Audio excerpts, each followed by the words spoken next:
And a warm welcome back to the city of Ponferrada here in the west of Spain for the penultimate race in the 12 World Championships being decided here at the UCI Road World titles of 2014. It is in fact the 81st edition of these World Championships. This is all taking part here at the base of the Templar Castle, a 12th century castle here in the city, and a little way over to the left here in Ponferrada is the actual race course today. It, having seen the junior men take part this morning, and victory to Germany there in Jonas Boccolo, their third gold medal of these World Championships. We're now heading to the elite women over 127.4 kilometers, which is 7 laps of the 18.2 kilometer circuit, and it provided us with a great race this morning. And Ponferrada now bathed in warm sunshine for, we hope, the rest of the afternoon, which brings together the best of the women in world cycling. And the best of the women is Marianne Vos. For the last 7 years, she has finished in the first 2 places in the World Road Race Championship. And she's a member of the 9-woman Dutch team, and she all sign in here now. Ellen van Dijk, the deposed time trial champion of the world at this time around, will be a strong offering out on the course. There's big challenges though that will come the way of Vos. Her form is suspect, and it could indeed be a very interesting race. It's been proving to be, this circuit, a tough one to crack. Depending who you speak to, it's either very difficult or very easy, but one thing's for sure, that racing on it is very, very good. As all of the riders sign in here, Australia too, with Tiff Cromwell, carry hopes of victory. Rachel Neylan back in the field. She's finished second to Vos in the past. The field in all, 134 riders, face up to what will be around about 3.5 hours in the saddle today. A little bit less perhaps. And there they are on the start line. And if you're watching our coverage this morning, we will also show you, through the voice of Oscar Ferrer and Matthew Rendell, a little bit more detail of the course they face. It's 10 degrees at the start this morning. We've doubled that now. It's 20 degrees Celsius here. A little bit of cloud coming in. Let's have a look at the route.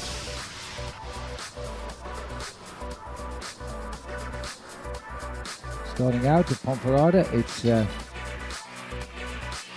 well, it says 8 times 18.2, but that is wrong. It is 7 circuits making up the 127.4 kilometers. And this is the same circuit we've used now for all of the road races. Men's under 23, the men's junior and the women's junior road race all behind us. Now we've just got the 2 big ones to come. The elite women here, setting out on our journey of Ponferrada. Let's have a listen of the whole route in more detail from Matt Rendell. The route for all this year's World Championship road races is a hilly 18.2 kilometre circuit, ridden 4 times by the junior women and 14 by the elite men. It would have suited a resilient fast finisher like 3 times world champion Oscar Freire down to the ground. Yeah, when I saw the circuit, when I saw the parcours, I said, oh, it's the best circuit for me, but also it's the best circuit if you have a really good team to control the race. But it's really difficult to control the race, I think, in my opinion. The first obstacle is the shallow climb, 6 kilometers long, out of Ponferrada and up to Confederación. Immediately when you exit the city, you start the climb. It's not steep, but when you have 4 or 5% during 260 kilometers, becomes really hard. The descent from Confederación is winding, steep and cambered. It leads across the dam to the start of a second, much harder climb up to the Mirador, with 2 10% uphill sections. The important moment, the most important moment, is just 300 meters to the top. Because if somebody wants to make the difference, is the place to make it. Because after that, if you have 10 seconds or 5 seconds, you can arrive to the finish. The descent from the Mirador is lightning fast, and the crux is a tricky right-hand corner 2 kilometres from the finish line. With probably the steepest gradient of the course, it could be a nightmare in the rain.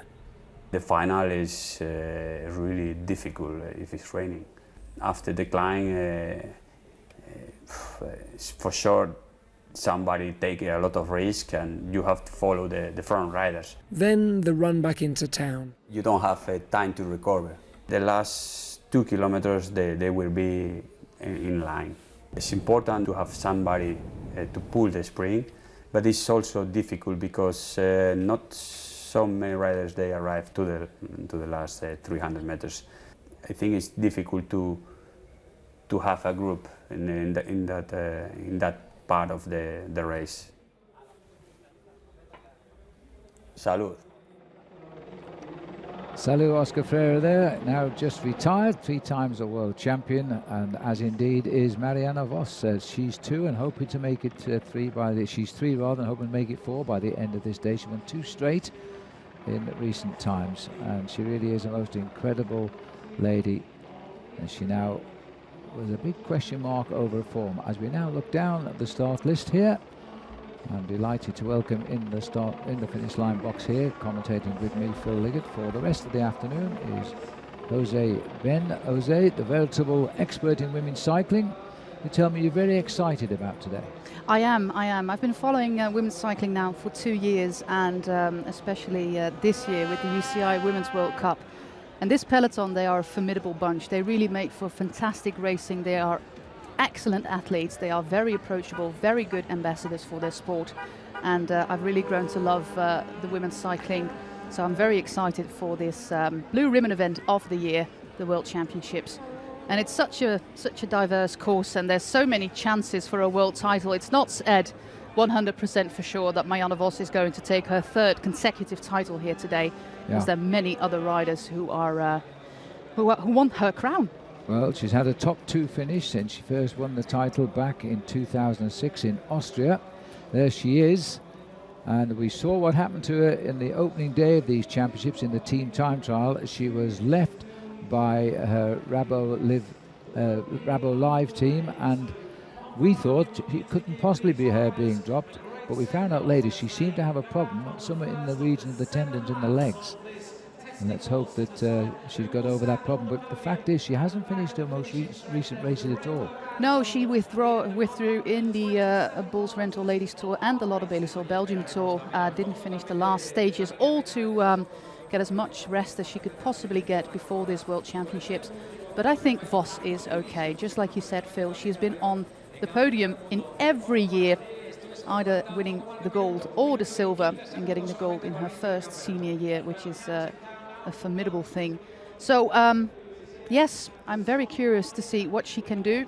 The Dutch team is behind her. They are here with a whopping 9 women, because they have the defending champion, and they also have the European champion with Sabrina Stultien. So that means that they have 2 extra riders, and that will make for some factor. But those blue shirts behind the orange are always the biggest opponent, always the arch nemesis of Marianne Vos when it comes to world titles. Whether it's Tatiana Guderzo or Giorgia Bronzini, there's always an Italian taking her crown, and one time it was Nicole Cook. So let's see. Her form is a little bit of an enigma, but this is Marianne Vos, and this is a World Championships, so she is going to be there, trust me. Well, Guderzo and Bronzini, they won 3 world titles in a row before Vos finally got her next second one in 2012 and retained it in 2013. The Italians rode a very strong race in the men's race this morning in the junior section, and missed out in the end on the gold medal, but still rode a very good race. Now we'll see what the women can do. This course is over exactly the same distance as this morning's event, 127.4 kilometers, and we are underway with a lot of orange jerseys on the front. 9 riders on the Dutch squad because of their success this year, and highly loaded too, because you race for your country here, but nearly the whole team, not all, but nearly the whole team, are trade teammates of Marianne Vos. So she knows them very well, and she knows that they'll look after it if she's going good. a little while back before we know the answer to that. Exactly. Well, she lost two of her teammates, of course, in Anna van der Breggen, Annemiek van Vleuten. Those two girls are also on the Rabo Live team. Now we have of her teammates Lucinda Brandt, Thalita de Jong, Roxanne Kneteman, Iris Slappendel for and Sabrina Stultins for Specialized Lululemon, for Pols Dolmans, sorry, Ellen van Dijk, and for a Giant Shimano, Amy Peters. So yes, it does help that they are on the same trade team. We're going to see that tomorrow as well with Tinkoff Saxo, who have all their Danes lined up, and they know each other. And most remarkably is that Marianne Vos has been giving a lot in the recent weeks. She did a lot of work for her teammates. We saw that in the Grand Prix de Plouay with Lucinda Brandt. We also saw it in the Belgium Tour with Thalita de Jong, for example, and Annemiek van Vleuten van der Breggen. So she's been giving a lot, and I think that's very important to have all 8 riders working for her today. Team tactics, difficult course to employ team tactics and contain it. The Australians have tried it. They've had some success with Caleb Ewan getting the silver medal yesterday. But the Great Britain team are all for one and one for all, because the Great Britain team are backing Lizzie Armitstead. Now winner of the World Cup this year, and openly very bullish about her chances. This is a little bit uncharacteristic with Lizzie. It is. There she's saying that she feels great and she really believes she can win this title. Well, I think she can win this title as well. She has had an impressive year, especially in the first 4 of the World Cups, where she won the Ronde van Drenthe and she was second in the 3 following that in Italy, Trofeo Binda, the Tour of Flanders, and in Flesch. And that's where she laid the foundations for her overall World Cup win. All the way at the back, it's Catherine Bertine riding here for St. Kitts and Nevis, one of the 4 women pivotal to getting La Course on the calendar, working together with Marianne Vos, Chrissy Wellington.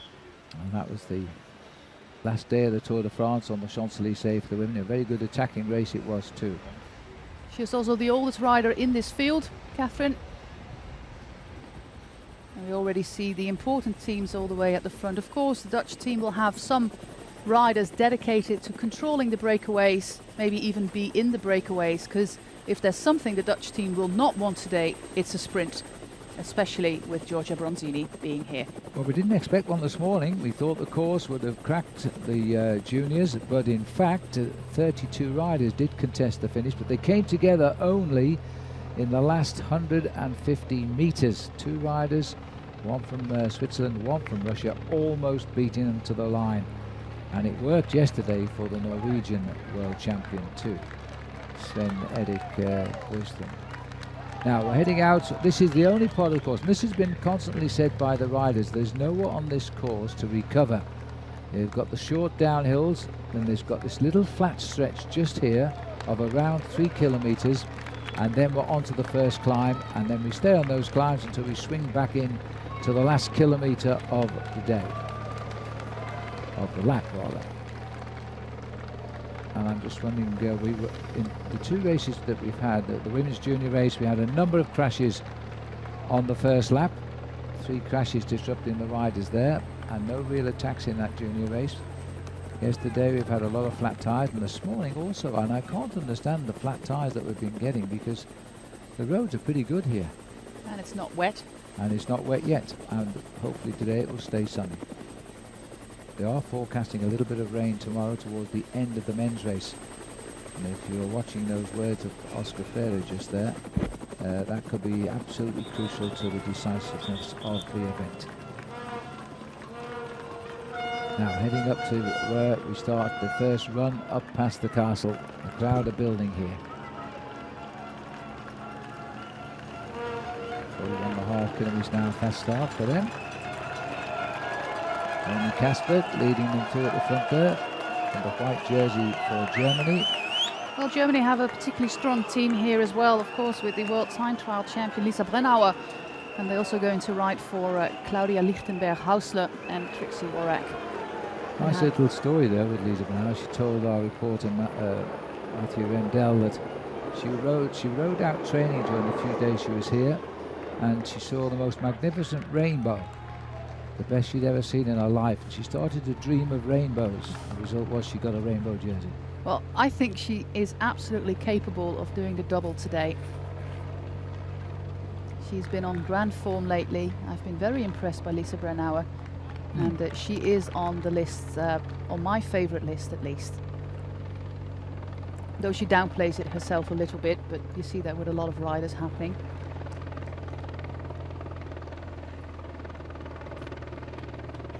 Well, nobody's rushing at the first climb here. We climb away from the outskirts of Ponferrada, just up onto the ridge, and then we continue on a slightly different road on the long climb up the hill itself, Constitution.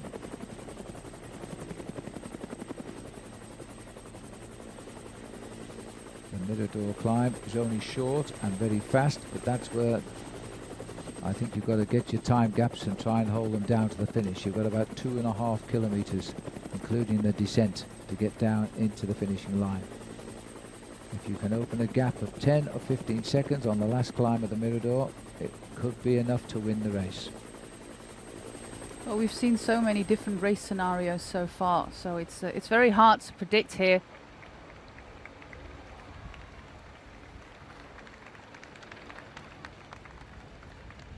Catherine, who got a chance to ride La Course this year, a race that she initiated herself with 3 other riders, Emma Pooley, Chrissy Wellington and Marianne Vos. She got a chance to ride with Wiggle Honda to ride La Course, and she was absolutely thrilled with that.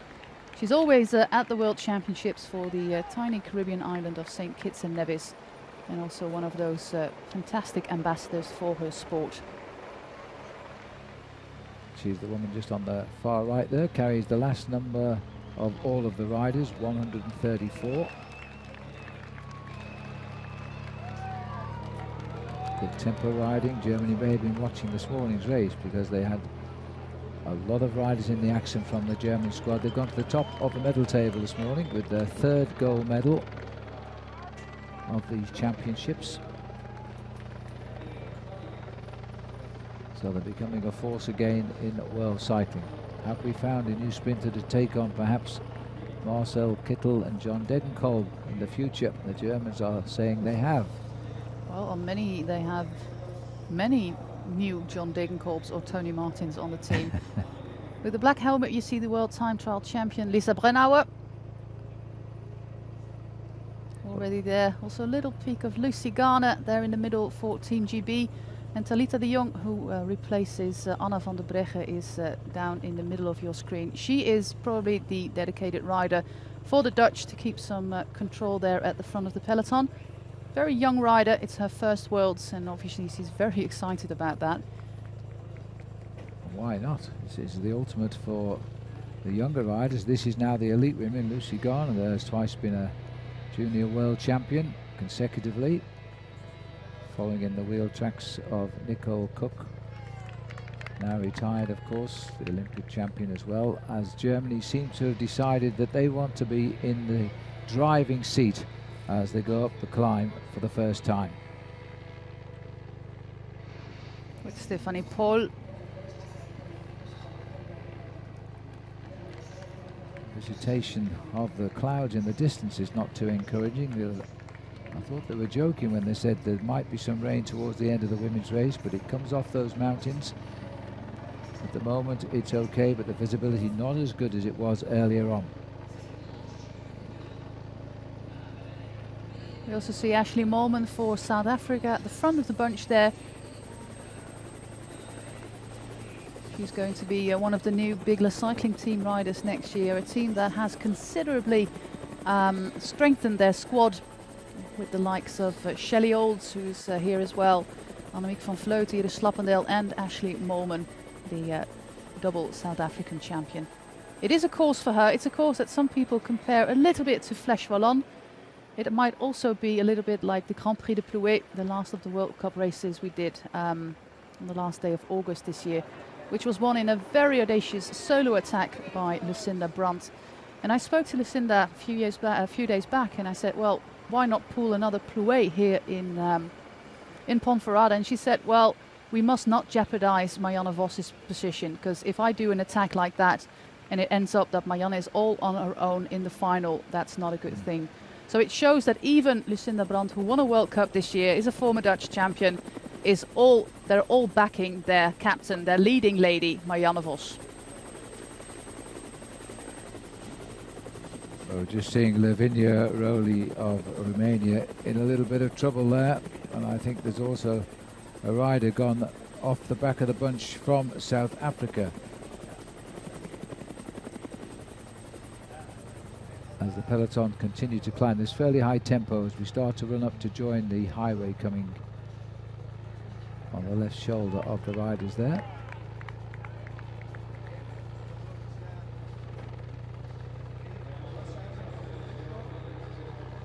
Long way to ride today. These are the riders that we've just heard. It's not good news for Spain either just now, because this is Janka Skater. It's Lithuania. They're so similar to the Spanish colours. Janka Skater here, who's gone off the back. Well, we discussed it before in the time trial as well. Lithuania had a very, very, very good generation a few years back.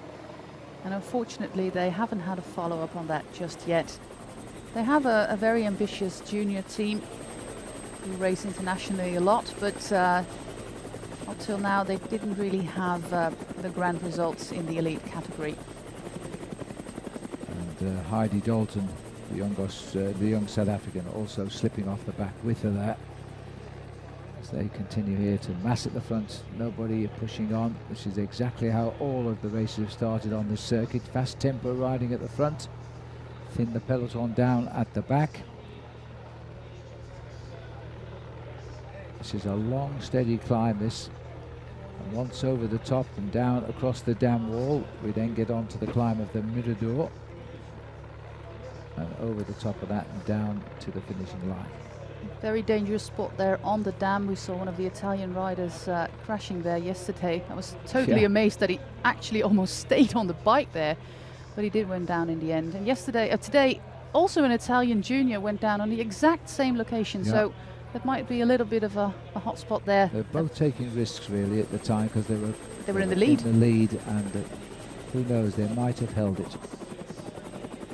Chantal Blaak coming to the front there at the left side of your screen. She won the World Cup race in Vergada, one of the specialized Lululemon riders. They have the biggest contingent here in terms of amounts of riders here, if you bring it back to trade teams. Well, she's got a gold medal in the team time trial. She is part of the winning team there in specialized.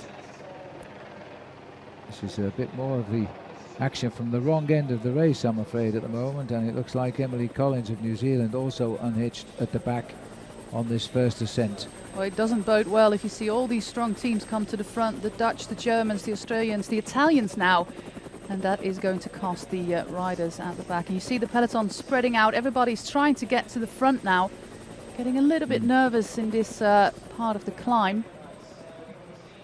Here's one of the big contenders today, Tiffany Cromwell.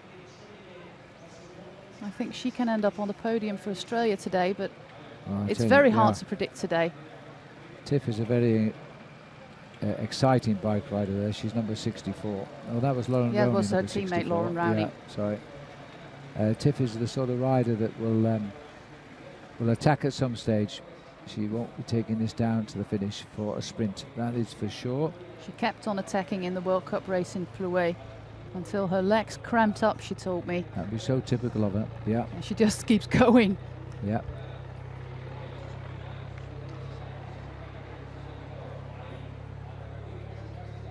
So those are two of the specialized Lululemon women in the peloton, with Rowney and Cromwell.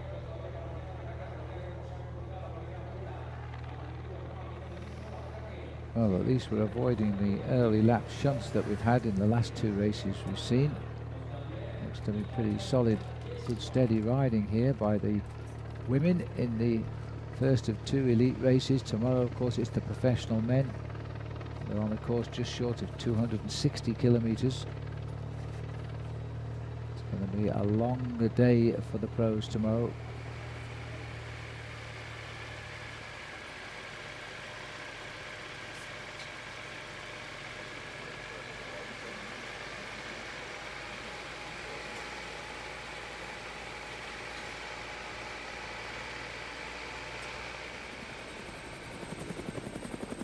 kilometre 8. Everybody who hasn't been left behind all together here. Peloton started out at 134 strong.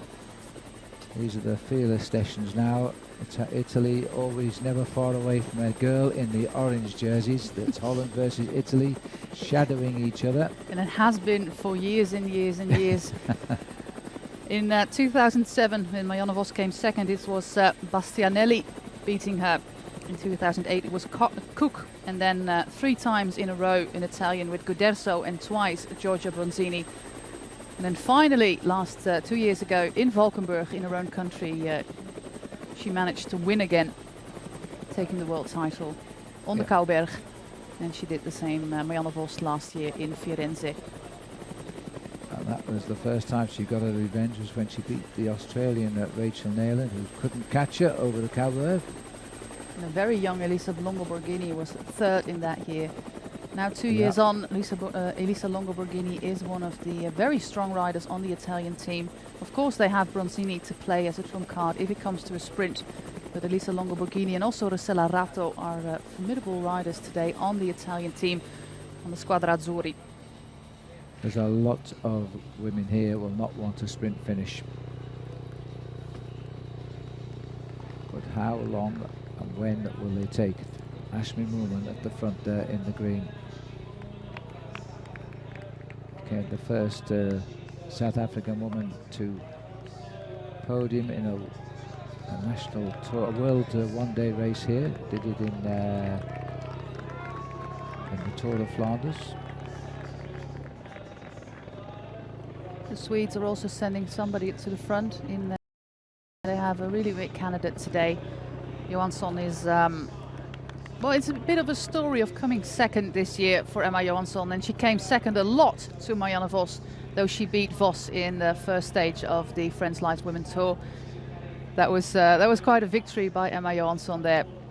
But yeah, she has met her rival Marianne Vos a lot this year. But this is a good course for her, and this, though it might have been Ukraine as well, I'm sorry. It's the same yellow and blue. The Swedish girls, I think, are going to be a force we recognise. Emma Johansson's got to be the most consistent rider in women's cycling. Doesn't win that much, but boy, she's always on the podium. Yeah, she's always on the podium, just like Lizzie Armstead was this year. Johansson was 3rd in the Tour of Flanders, a race that practically passes through the place where she lives in Belgium. Now through the S's and down towards the dam wall here. Let's see the first attempt through here. 134 starters today, and we have no less than 24 national champions here, of which a lot of national champions hold a double title, so both in time trial and in the road race. This is the corner. Very cautiously here for the German rider. It's the first lap, sends it through, nicely done.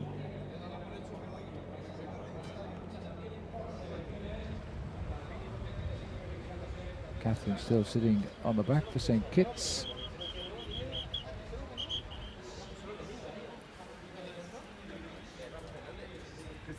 Now once over the bridge and then through the tunnel there, they'll then continue to descend until they start the climb of the Mirador. A little bit steeper than the Confederation climb.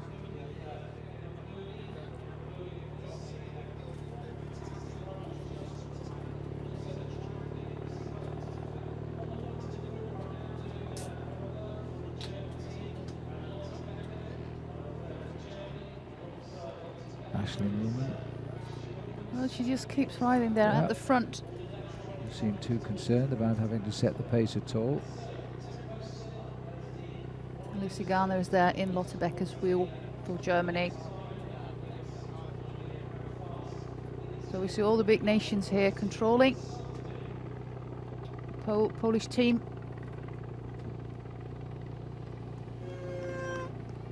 Most of the teams here with 6 riders, especially the big countries, but the Dutch are here with 9 and the Italians are here with 7.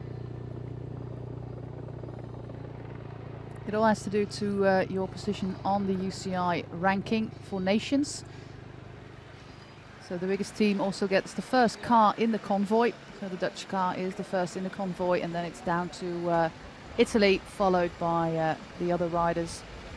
The other teams of 6 riders, and the formation is being determined by their ranking on the UCI. The latest UCI ranking, which funnily enough is 24th of August. They haven't updated it since. Right. Though a lot has happened since, but the latest ranking is over a month old. This is now the Mirador climb here. Little sections of 6-7%. Oh, the wind looking as though it's cooled down, calmed down quite a lot since this morning. It wasn't terribly strong, but it was helping the riders up here.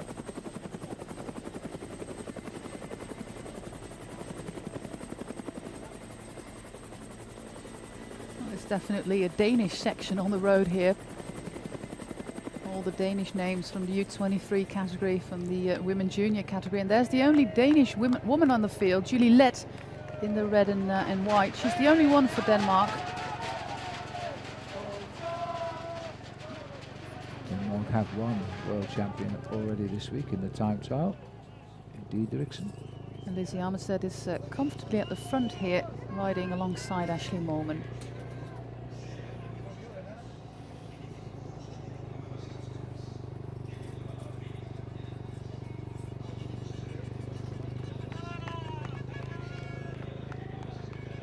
Everybody just watching each other here at the moment and just protecting the speed, if you like. It's hurting 1 or 2 women I can see in the distance there, and that seems to be what the first lap does of these World Championships. Kathleen Bertine still struggling there at the back.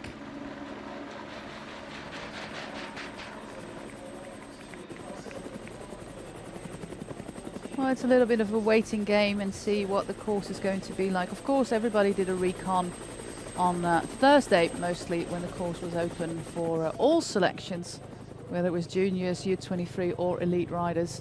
Everybody was out on the course. Marianne Vos was riding alongside Philippe Joubert, 2 former world champions.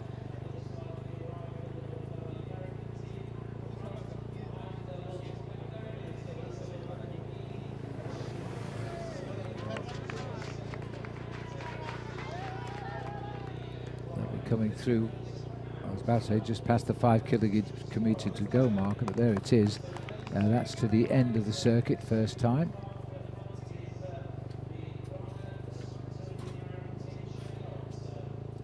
These girls will be assessing how the body is talking back to them now at this stage of the race, whether they feel good or bad.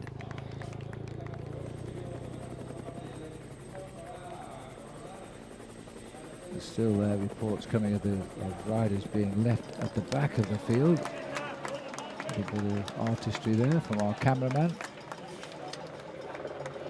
As we go underneath the Italian flag here, this is a timing point for reference purposes.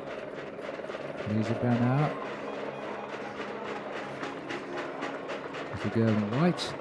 Lauren Hall is the American girl that's gone through there as well. Rachel Neal making a return to the World Championships, gone through there in 7th place. And just proud to be again part of the Australian selection here.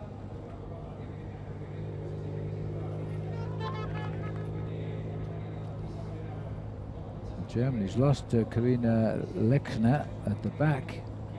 Well, Lisa Brenner and Lotte Becker are setting the pace at the front. That's not good. No. Not the tactics they expected there.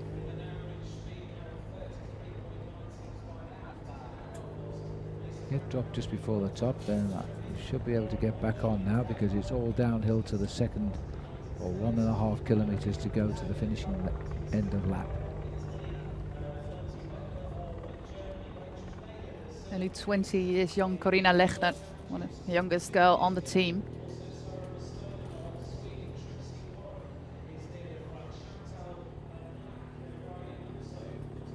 And there in the middle of your screen in blue is Valentina Scandolara, and I'm going to guarantee you that we are going to see a Scandolara attack today. She's always on the on the attack in every race.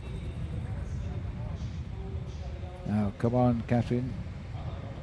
Chance to get back on here now as we tip down. Girl from St. Kitts. Lives in Colorado, I think. Ah, a very nice state of the USA it is to live as well, and a lot of riders. Super place for sportsmen, men and women of all different disciplines. It's got everything, Colorado, including altitude. Many of the American cyclists live in Boulder, Colorado. Indeed, Taylor Finney's one of those. So too is TJ Van Garderen. He lives a little bit up the road by an hour or so in Aspen.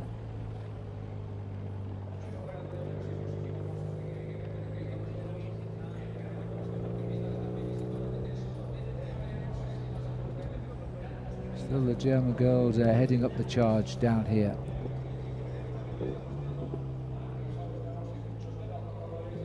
.133 have gone through now, but they're not all in the peloton. There's about 125 in this peloton now.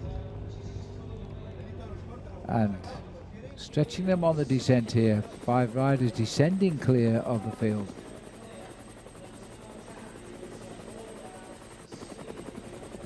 Yeah, one of the riders being distanced is New Zealand's Emily Collins. Also South Africa's Heidi Dalton is not in the peloton anymore. No. Peloton 116 strong. And the pressure really on here after that rapid descent. Catherine Bertine just about to get back on as we head down towards that last kilometre at the moment. It looks as though they're forming again at the front as a group. Attacked by the 2 Germans there, coming to nothing. Downhill, tentative though, interesting move.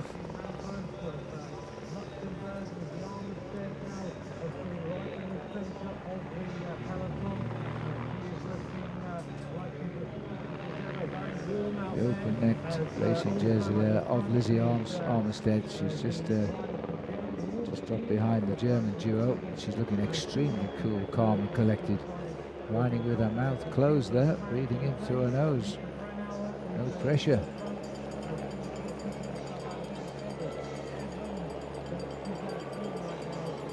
Megan Guarnier there for Team USA.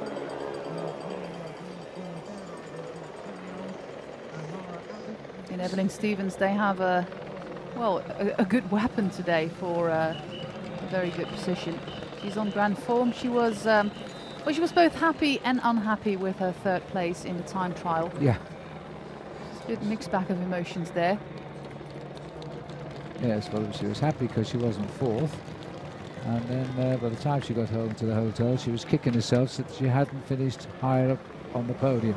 Well, Trixie Worrack on her leading the bunch. She is, of course, the road captain for the Germans, former junior world champion even. And she's here on her 17th World Championships. Which is amazing. She's been on the podium several times as well. Very race-savvy woman, Trixie Worrack. Out onto lap number 2 of 7.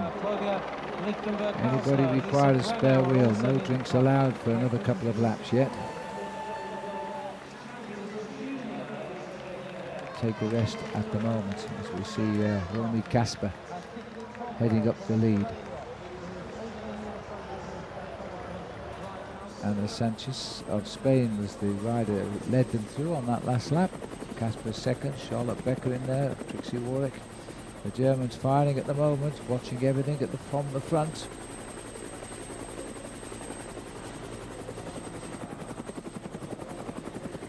This flat section of the course, just about the only pure flat section, as they go out again now and make a turn towards the castle. This must be Megan Guarnier leading. One of the climbers on the Bulls Dormans team. Rest of the Australians going through there was Tiff Cromwell. No surprise there. I don't know how long she'll give it before she has a tentative on the climb. Well, she said in an interview before that it has to be about patience and that she has to learn to be patient and not constantly attack. Yeah. And of course, that is the secret to having a good result here. Guarnier back in the pack, and Talita de Jong giving her all here. She got a late call up for this World Championships to replace Anna van der Breggen, who broke her ilium bone. Yes, 7 days ago. And Amy Pieters is the other replacement on the Dutch team to replace Annemiek van Vleuten, who had a very nasty gash on her calf. So that kind of weakened the Dutch team, having their two co-leaders, I shall say, Van der Breggen and Van Vleuten, out of the race. But it also opens up possibilities for the likes of Ellen van Dijk and Lucinda Brandt, for example, as well as Chantal Blaak. Very open race. Oh, and there's a fall on the left-hander. It's a Russian rider, I think. Oh, it's Great Britain. It's Lucy. It's Lucy Garner. Yeah. Broken chain. Well, that is so much bad luck there. Left-hand bend now requires the double junior world champion. And she seems to be in a little bit of pain as well. And she was well positioned in the middle of the group. She took a nasty thump there. A nasty thump. And I'm just wondering, it wasn't a chain snapping, because it changed back on. Oh, this is going to take a lot of energy for Lucy Garner to chase back. Her little sister Grace was in the junior road race. Yeah, Grace herself was not terribly well when she took part. But, oh boy, Lucy Garner at this stage, she's still in the convoy, but she's heading up to the second climb, the first climb of the second circuit here. Well, What a good time. We'll have to see what kind of damage she has in terms of pain. She looked in a little bit of pain after that crash. Of course, the women are going around, I think, 38 an hour here, maybe even 40 on that part. And back to the peloton with Lauren Hall here with the orange helmet for Team Optum, powered by Kelly Benefits. The winner of the Gent-Wevelgem race this year for women. A lot of women races will have on the same courses as the men. Next year we're going to see a particularly exciting one on the Tuscan dirt roads in the Strade Bianchi, which is RCS Sport organising the first women's event. So that's pretty exciting. It's going to be very exciting. The women's been a real year of progression for the women here. We're just dropping to the back is Hannah Barnes. I don't know whether she's realised that Lucy's crashed and she's just dropped to the back to see if she needs a hand to bring her back up. She is chasing, but you know, when in that replay she really landed heavily on her side. Hannah is one of the two fast girls on the team in Team GB, together with Lucy Garner. But of course, Lizzie Armistead is the leader of the team. Yes, and so far, Lizzie keeping right up near the front at the moment.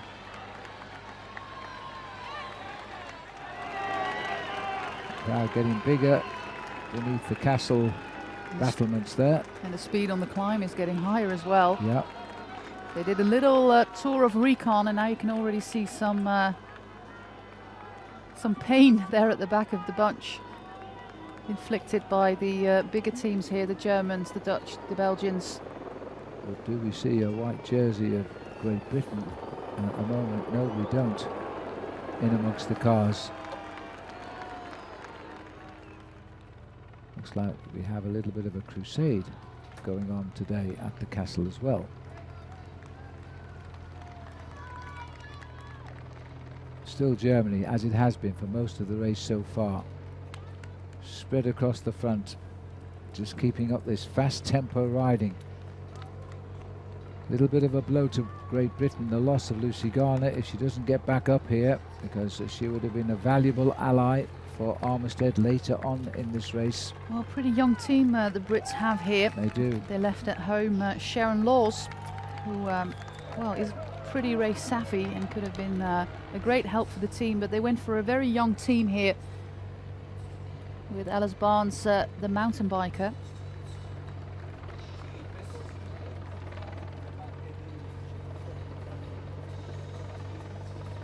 Well, their average speed so far is 37.6 miles an hour. And that's pretty quick for the circuit. That's the average for the whole circuit. And it means that poor Lucy Garner is going to have the time trial to catch this lot up at round about 40 kilometers an hour. And on the climb at the moment, she's going to have to stick around 32, 34 kilometers an hour. Lucy is 31 seconds back on the climb, according to our GPS, Phil. Right. Well, then we wouldn't have seen her in that convoy of cars. We'll keep an eye on that. She can maybe use the hill, and still concern here on the face of Hannah Barnes. They Still are checking to see if she's coming into sight, and then she'll try and drop down and bring her back if she can. They are from the same generation, Hannah Barnes and Lucy Garner.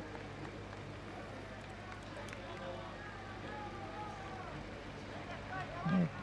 The St. Kitts lady, Catherine Bertine, still hanging there at the back. She was dropped on the Mirador. She came back, and she seems to like this first climb a little bit better.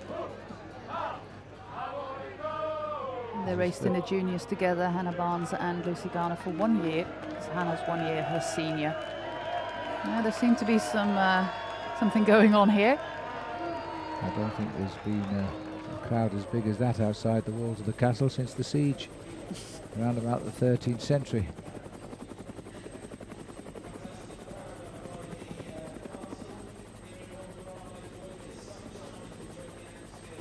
There's still no attacking riding though, and that hopefully will allow Lucy Garner to get back up here from the group, from the situation down behind the cars.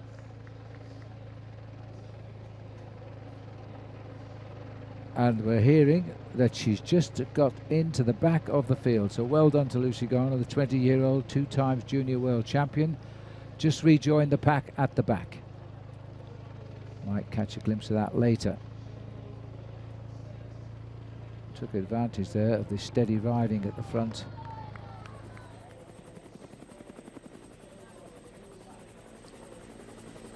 Sanchez still riding at the front. And once again, Karina Lechner, Germany, she was dropped last time. She got back, and she's just being dropped again at the back of the field. Iris Slappendel is the Dutch woman on the right of our picture there.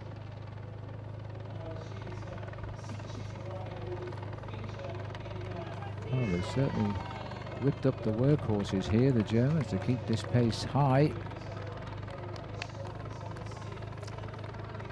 Stephanie Pohl and Lotte Becker again.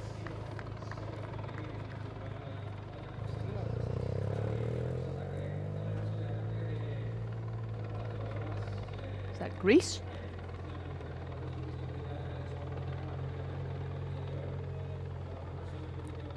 Not too sure who it is, to be honest. She had a little bit of a talk there to the crowds, maybe people she knew. This is a very weird attack, this one. But it's an indicator that the riders have not responded to this, so it's not one of the marked riders, that's for sure. It could be Bavara Fasoy of Greece. I think it looked like Grecian blue.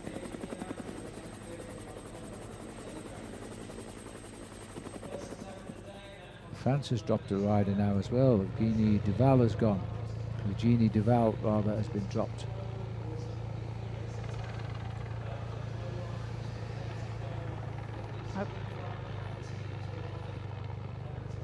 Well, in fact, these are the colours of Israel at the front here. Not sure I've ever seen them before. And this is Shani Block, who has put in a move. There are 2 Israeli girls in the race. She won't be seen as a danger, so at the moment there's no reaction from the field. Another one of the Spanish riders in trouble there, while her compatriot Anita Sanchez is leading the bunch here. Yeah, there were 2 riders here, the Israeli team, with double Israel champion Paz Bash, and Shani Bloch is the other rider. And she finished second in both championships, so they're the first two in both the road race and the time trial made the selection. Well, she is really giving everything there, hoping for a little bit of support, but for now nobody is doing anything.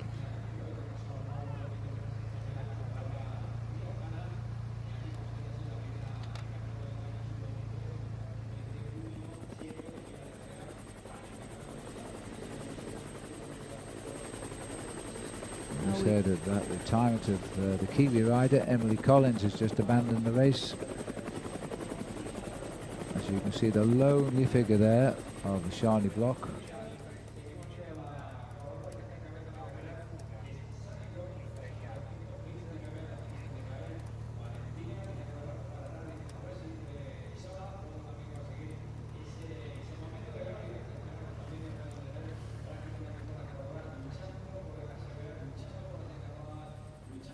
Well, they are having a little bit of ambitions there in Israel this year in a big youth cycling event that we organised in the Netherlands. We had an Israeli team as well.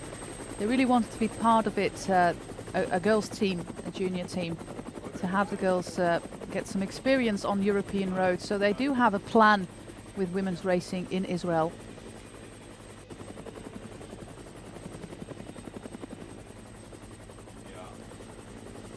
Nobody particularly pushing on here. It's one or two of the women look as though they're taking the opportunity to scoot around to the front here. Life's a bit hard at the back, probably even harder at the front right now, with a beautiful backdrop here for Shani Bloch of Israel.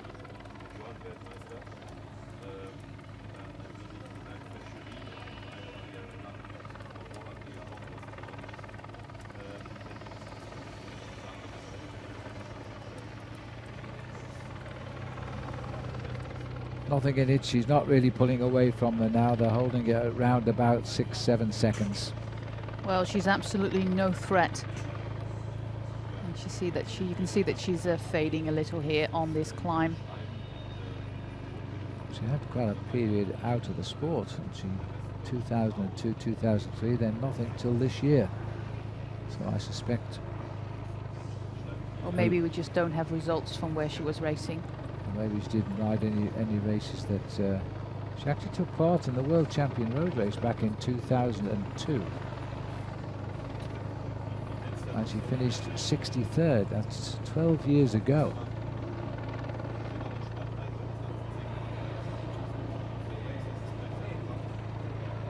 And then she managed 39th in 2003. This seems to be where she likes to be. Talent with the blue jersey on, looks like a cross from the air.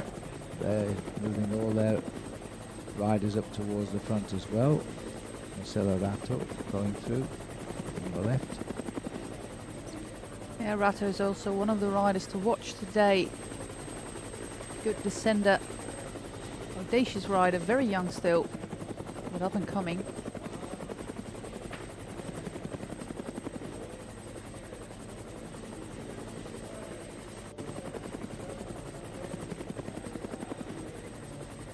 Bit of reshuffling of the pack there, but the bunch just not under any pressure at all here, and the Israeli girl banging ahead against a brick wall at the moment.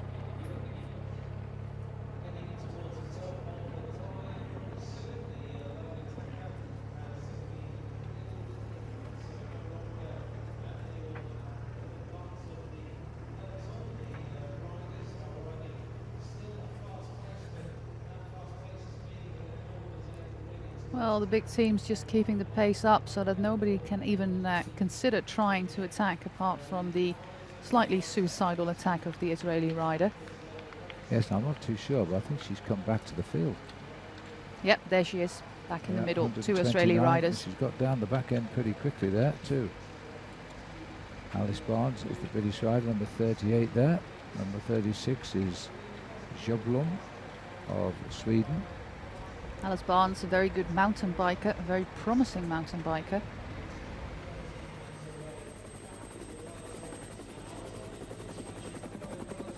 course, Hannah's sister.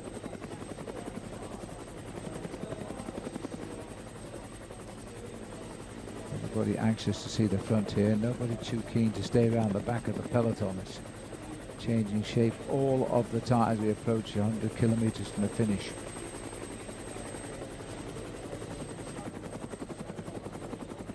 This will be the second lap of high tempo riding. The Australians now got 3 riders up near the front, while Catherine Bertine of St. Kitts and Nevis, she's had a much better climb this time. She was in trouble last time around and went off on the Mirador. Just enjoying watching from afar.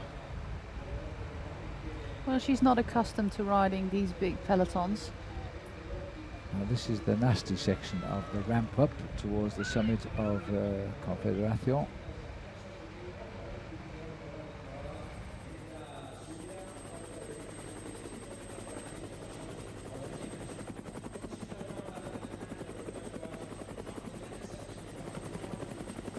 And the complete field left in the Women's World Championship. Still a pretty compact peloton is here. One abandoned so far for Brazil, Clemilda Fernandes Silva. Yeah, I think we've lost 2 or 3. And Emily Collins was reported on the race radio as having abandoned as well. Well, this is quite a pace they're putting up, Phil, and you can see that that they're struggling at the back to keep up with this. Well, they're absolutely flying over the ground, really. They're going very, very fast. France is working there. In Ferrand-Prévot they have my favourite for this race. Who's that? Ferrand-Prévot. Yeah, I think she might be mine as well. This woman that's done just about everything this year in the world of cycling, and is the champion of all disciplines in her home country. It's going to be the icing on the cake if she can win this title.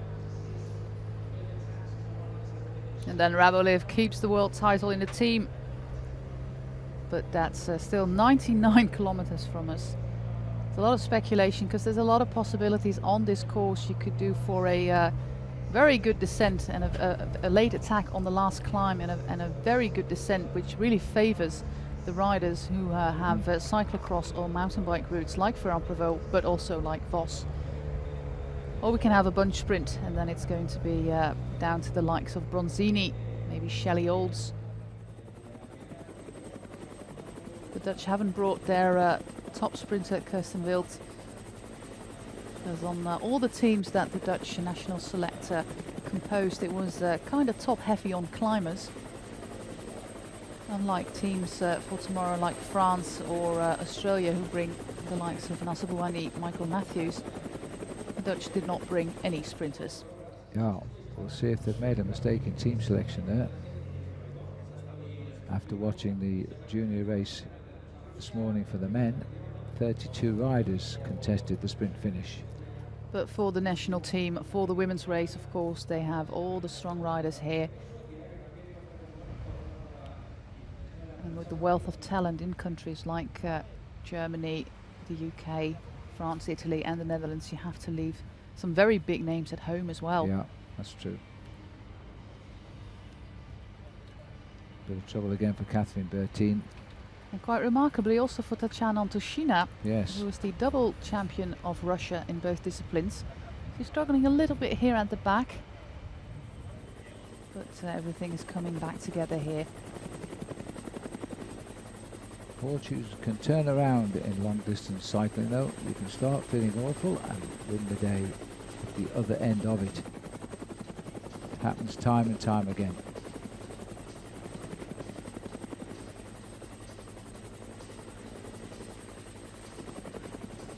Onto the Mirador climb, takes us up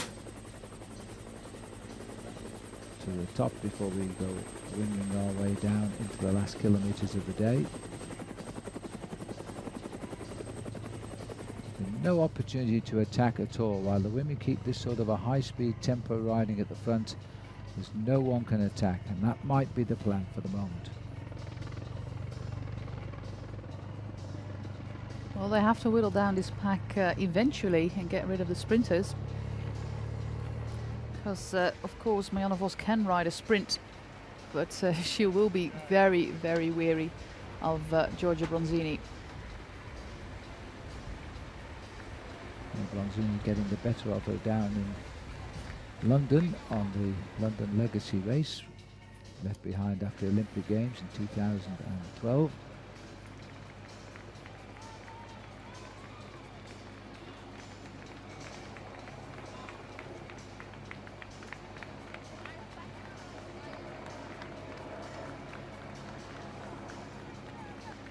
A very active camp tomorrow to catch a glimpse of the men's elite as they come over this climb.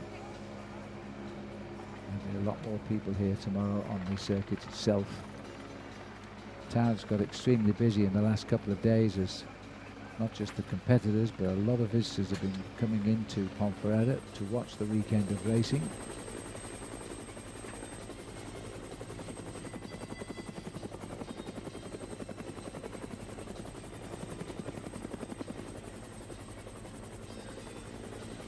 A little bit of the profile of the Mirador. Got that 10% section when we turned off the road. There's another little section before we top out.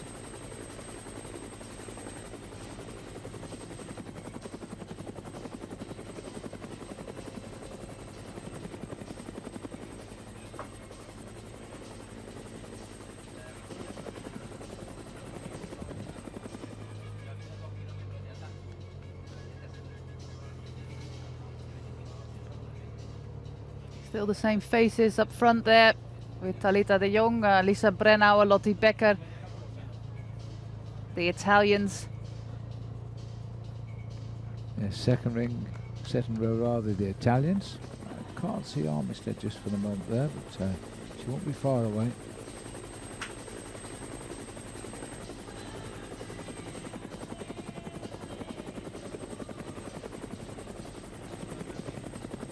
Way above the town of Ponferrada now, as we're working our way around it before we return through that fast descent. These boys and girls are just keeping this tempo going. Nobody allowed to move off the front.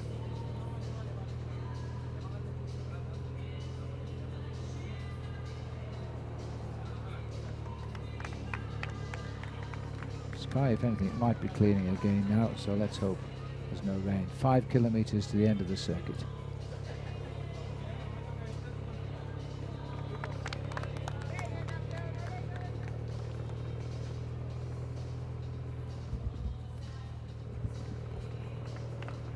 So our cameraman trying to explain the graphic description of the gradient there for a moment.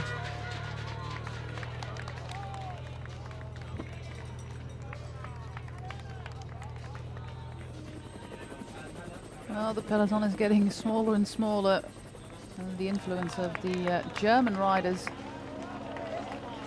Becker, Brennauer, are doing a lot of the work at the front of the peloton, and the Dutch will be very grateful for that. Of course, they have Sabrina Stultiens there, the European champion.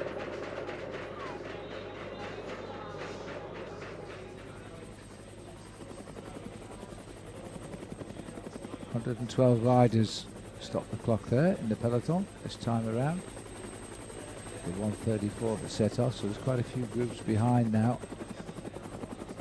We know of only 2 actual abandons. And the skirt containing Lucy Garnett, she's back in the pack. We haven't seen her, but Race Radio reported her rejoining the field. Hopefully she can use these next 2 or 3 laps before it really starts to go on in earnest to recover a little bit and do her job for Lizzie Armistead.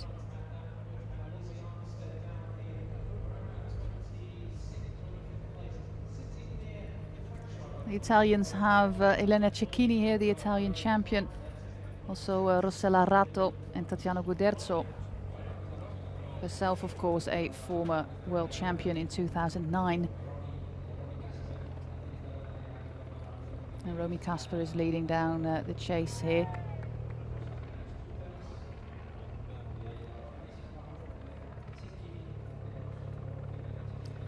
Yeah, the European Championships are the only occasion where there is a U23 category for the women, and Sabrina Stultians won that this year.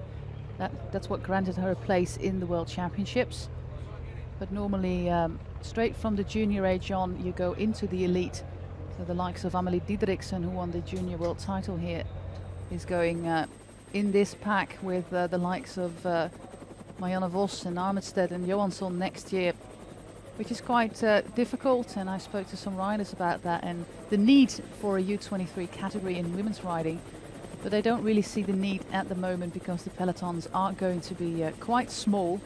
And it's also down to the clubs or the trade teams to protect the riders coming in from the juniors and have them set realistic. Oh, it's a crash here. It's a massive pile-up. Oh dear me, there's a lot of riders got to come down heavily there. That has taken out an awful lot of riders at the moment. Everybody ripping the bikes out. I can see Hagiwara of Japan. She was off to the right.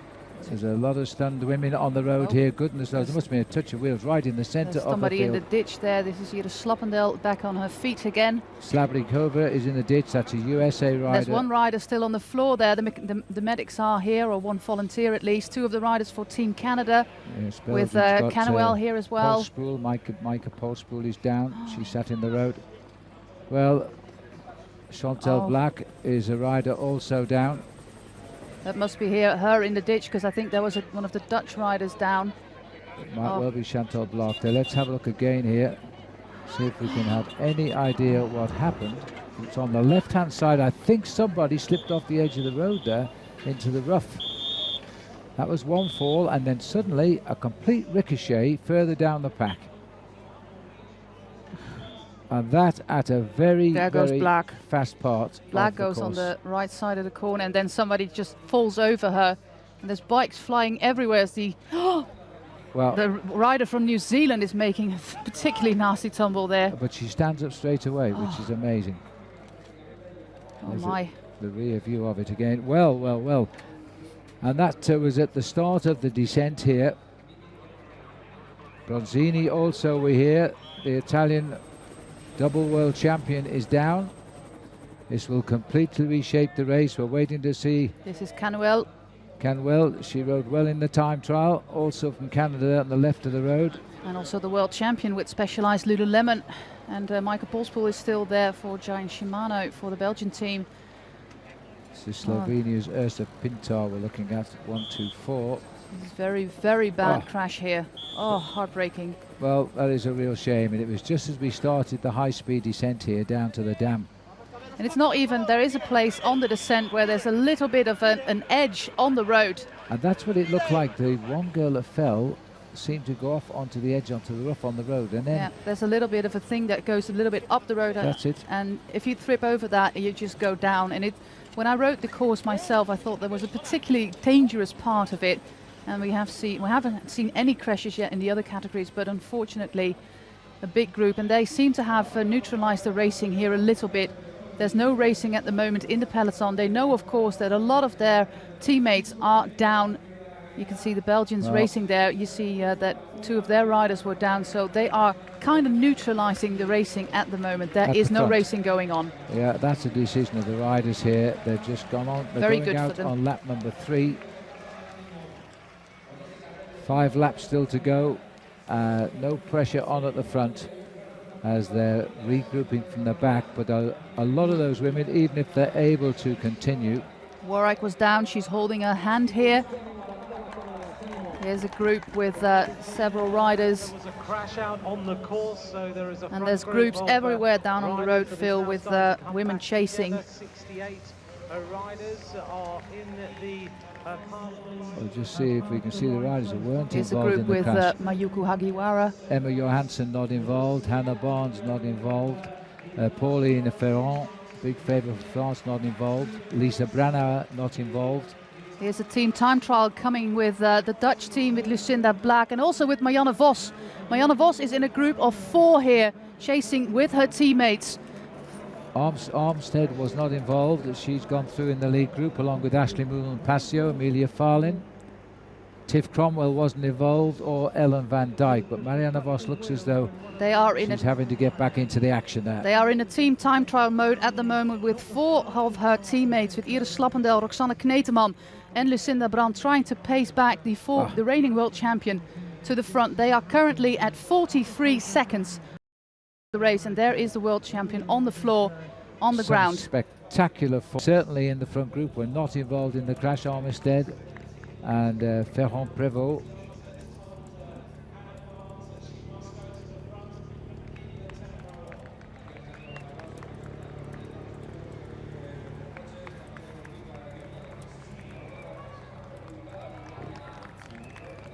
Chantal Black, also one of the strong women.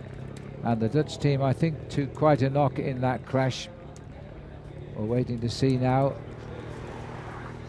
when Marianne Vos comes back in, and it should be the case, although it looks to me now as though this race has settled down again, because the women at the front won't realise how many riders have rejoined. They might think just about everybody has.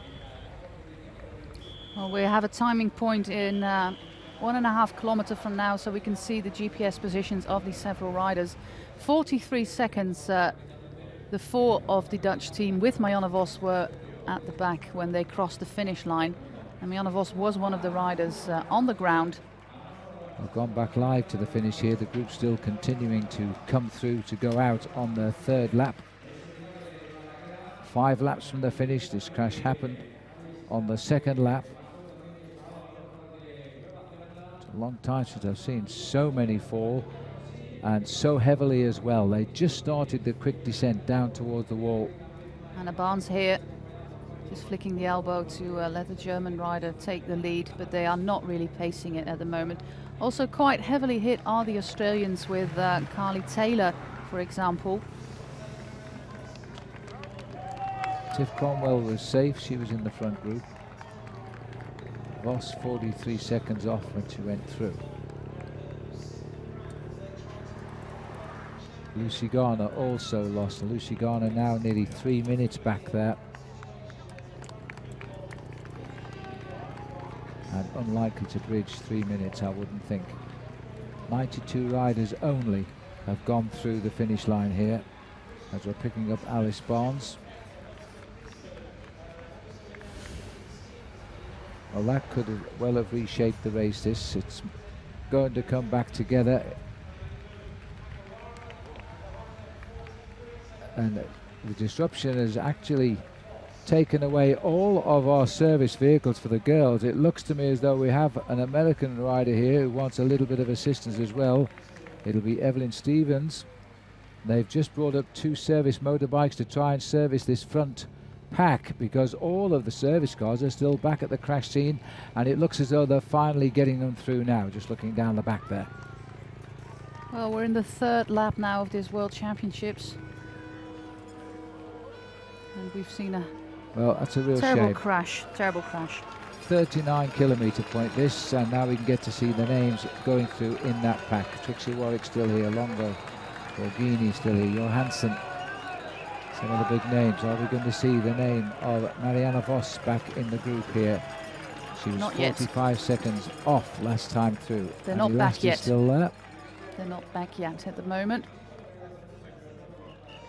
Norman Passio still there as well. They've cut away from the listing there. 77 riders in the field now. Well, this is a little bit of disturbing there at the front of the pack by the Dutch team. Of course, they will know by now that Marianne Vos is not there. There's no communication. At this level of cycling, no race radios allowed. The Worlds. So Vos is currently at 26 seconds together with Slappendel and Lucinda Brandt. And that was at the start of this climb. So they'll be back. Looks like Lucy Garner may not return there. She was 3 minutes down going through the finish. And that's a bit of a blow for Lizzie Armistead's chances as well. She'll rely on her team, I think.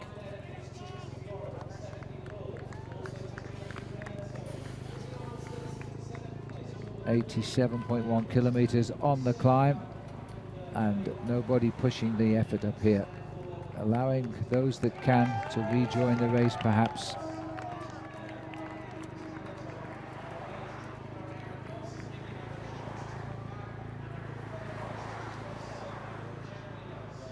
So looking here at the group of 87 kilometers to go, the pack has sized up to nearly 80 riders, but the defending world champion, still behind by 20 seconds, is Marianne Vos.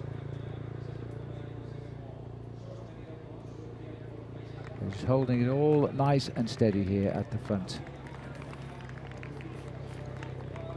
The Dutch have lost one of their riders, that is Talita de Jong, who paced the peloton in the early laps. She is also in the ambulance, just like we saw with Carol Ann Cannuel for Team Canada. I think Vos is just joining at the back there as we start the steep part of the climb. Little group of Dutch women coming up.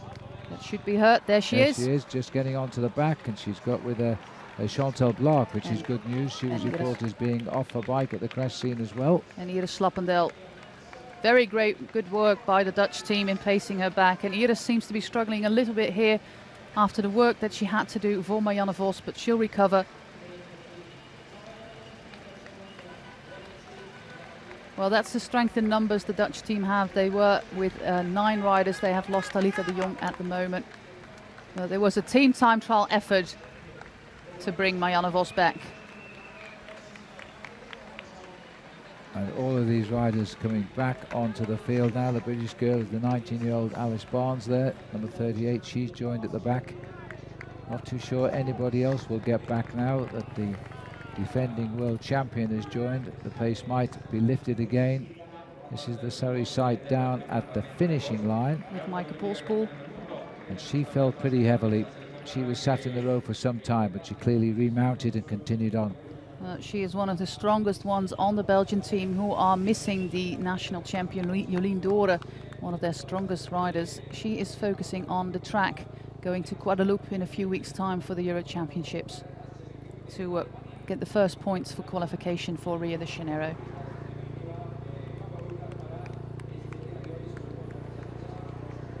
Well, there's no question the pace has dropped right off here as riders are continuing to come back from the crash. Lauren Roney on the right, she's been down. You see by marks on her sleeves there. And the peloton has definitely decided now to allow those who can to rejoin the front of the group. Shows that it's not really going that fast. This is Jessie Damsweiler. Yeah, this is the abandon of Annelies van Dusselaar, isn't it? Yeah, you're correct, sorry. There's Lizzie Armistead, Susanna Zorzi. This is Maaike Polspoel, I was mistaken, she's still in the pack. Well, that's good news. And this for is Belgium, Alena Amialusic. She seems to have taken quite a tumble. And, well, she's not the most courageous on the bike. She took a very nasty tumble last year in the Tour de l'Ardèche. And she's just regained her confidence a little bit on the bike. So going down for the Belarusian champion is absolutely not good. And she was in for a top 10 place here, I think. She was on fantastic form, and she is really has a lion's heart on the bike. But Amialusic is pretty damaged there. Still got an empty road in front of us, in the same bunch as Lucy Garner. And they are still behind at the moment. They were 2:57 behind as they went through the start-finish line.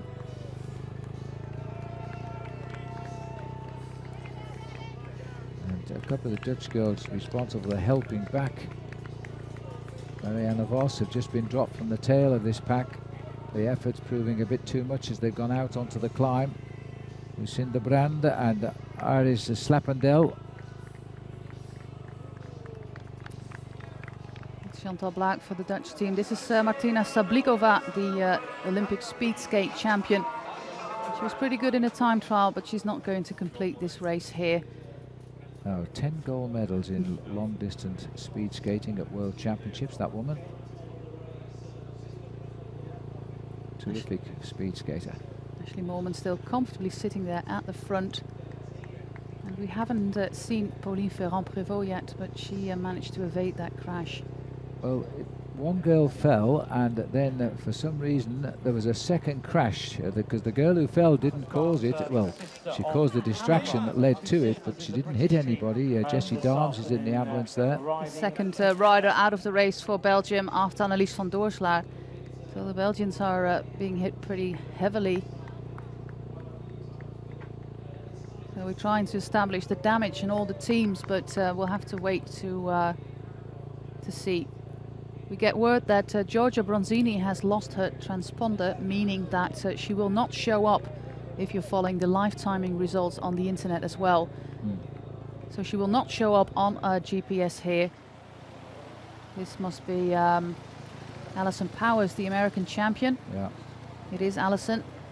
She was involved. She was the American that was right over on the side of the ditch. Not sure where our camera is picking us up. At least she's smiling. 8th in the time trial, Alison Powers.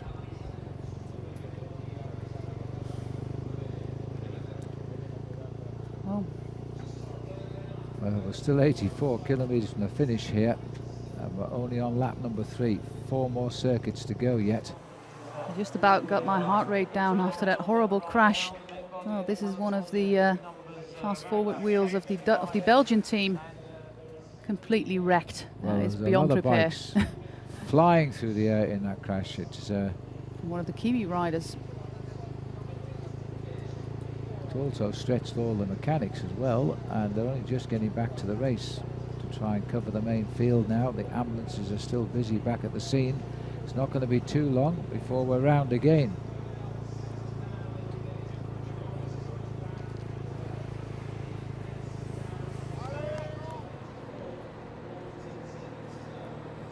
The riders for Israel.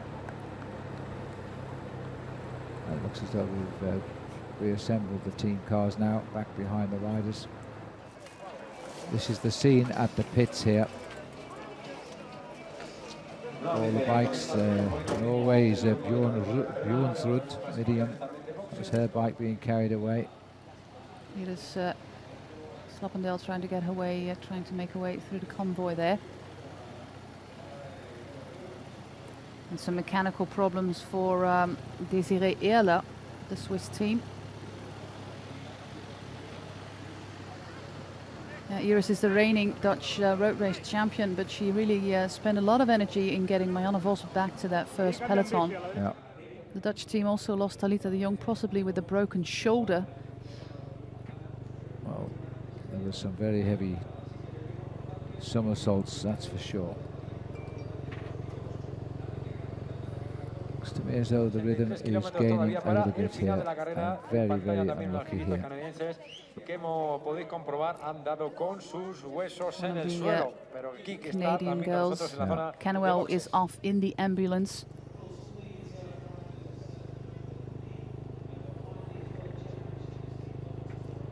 USA got themselves back up to the front. They had a couple of riders down in that crash, including Alison Powers. This is Lauren Hall with Evelyn Stevens, I think. Susanna Zorzi doing the work for Italy.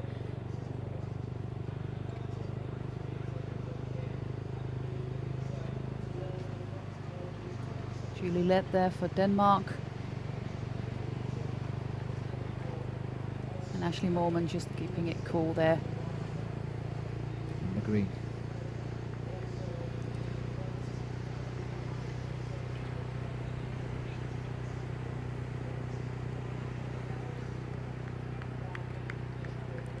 Susanna Zorzi of the Astana Be Pink team. And Lottie Becker coming to the front there for Germany. And a Christian in the white there for Great Britain. Here's the defending world champion, Marianne Vos. She doesn't really show any damage of a crash, I but think she was might down have on been the delayed. ground. Do you think she was? I think she was, but it was all going so fast, and we only had helicopter shots, so it was kind of difficult to recognise. But she doesn't show any damage, but she does have to recover from that chasing effort, I'm sure. Well, Sloppendale for sure has to recover from that chasing effort. Yeah, she's just hoping to get over the climb here. A little bit of assistance here from the Dutch team car. A bit of a how are you? The referees will turn a blind eye for only a few moments. Yeah, and because then they will disqualify. Of course, there's a lot of tricks in the book, doing a little bit of fumbling with the saddle and trying to adjust that while pushing the rider forward, but just having the hand on the back and pushing the rider forward is absolutely not allowed. because it was a crash situation, referees might not act immediately, but they won't allow it for very long, that's for sure.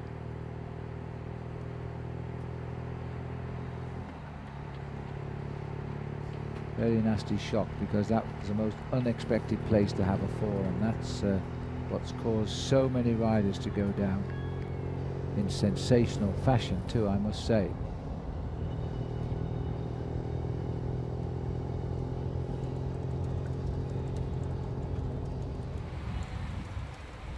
Two Americans having a chat here. This is Megan Granier on the left of our picture. She's having a chat with Evelyn Stevens, seeing how she is. This is the steepest section now as we swing up onto the climb here. And if you're not feeling too good right now, it's a question of just try and hang on.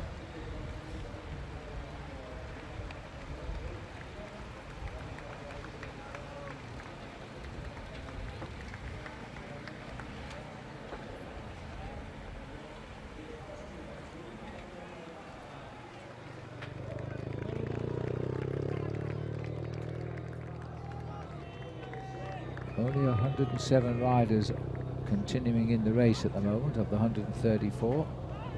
And the vast majority of those, I think, must have stopped or been stopped either at the finish line when they went through or at the crash scene.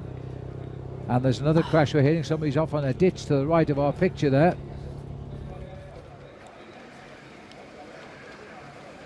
Well, that's the Belgian rider who has gone down. The Italian is Susanna Zozzi. This is amazing. And now we've got Catherine Garfoot of Australia there, who's also got a hand up. I think she's got a flat tyre. Well, that touch was pretty much up near the front there. Yeah, because Zozzi was leading the peloton a few moments back. She was the one on the side of the road. Well, she needs a new bike, Susanna Zozzi of Astana. Well, the racing is picking up a little bit here with 80k to go. 107 riders left in the bunch, a little bit more because there's many riders who have lost their transponders, who are probably on their spare bikes, meaning that they do not show up on our GPS system. Yeah. Ellen van Dijk coming down towards the dam crossing again here. Most difficult bend on the course, and all the crashes are happening elsewhere. Well, this is the crash site of Van Dijk coming down to the dam wall now. Last year's time trial champion, lost the title this time around to Lisa Brammer.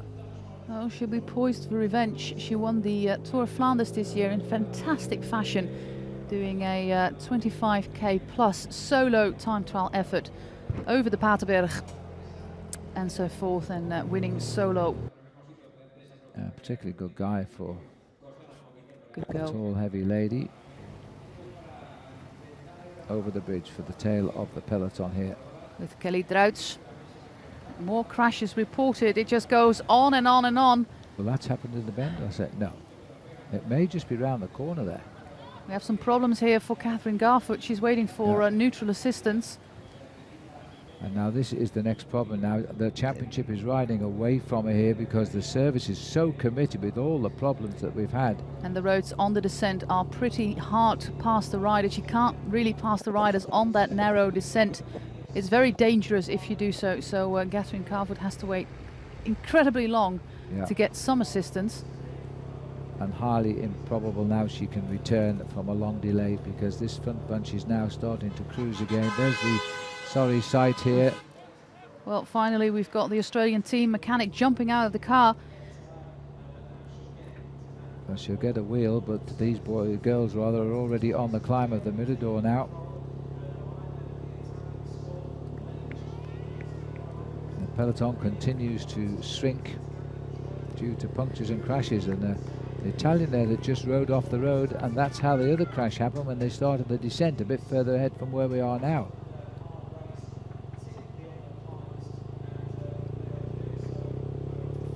The Belgian team lost no less than 3 riders in that crash. We already mentioned Jessie Daams and Annelies van Doorselaar, but also Anne-Sophie Duik, who was 5th in the time trial, is off to hospital. It's carnage out there. That was a horrible sight to see. Yes, it was a very heavy crash, Can't recall seeing so many bikes flying through the air for a long, long time.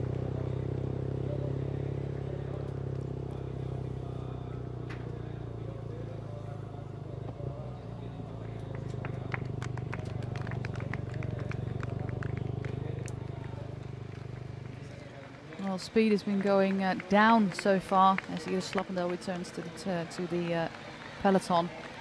Speed down to only 37. Only.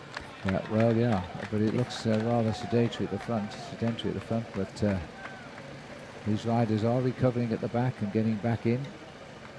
Just over the top of this climb as the descent started, we had the crash 1 lap ago.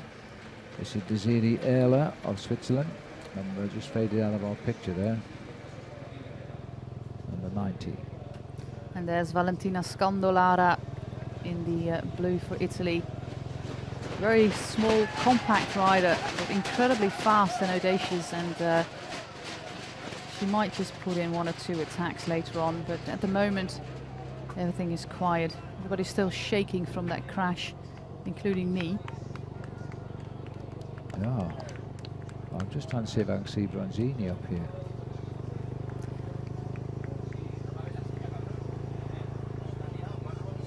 Because we think she's riding in this pack and not the transponder's not bringing her up on our computer.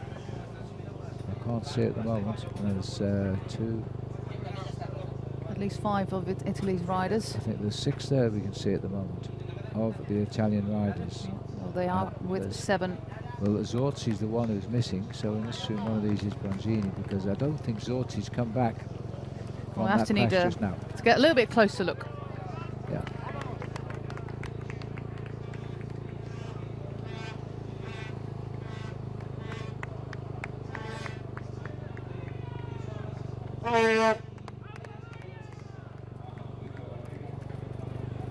Still nobody pushing on the pace here. Climbing, you've got to be good to get back there if you've lost much time right now, though.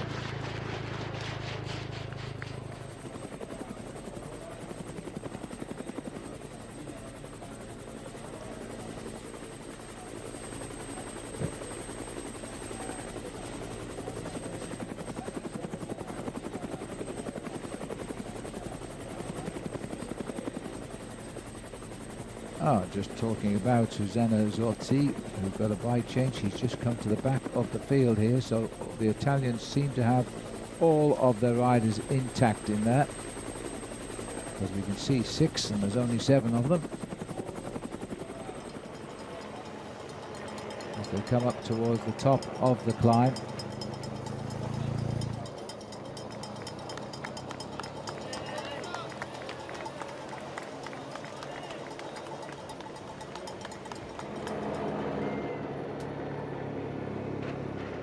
Well, Ponferrada coming to the front there, just ahead of Lauren Hall, looking very comfortable.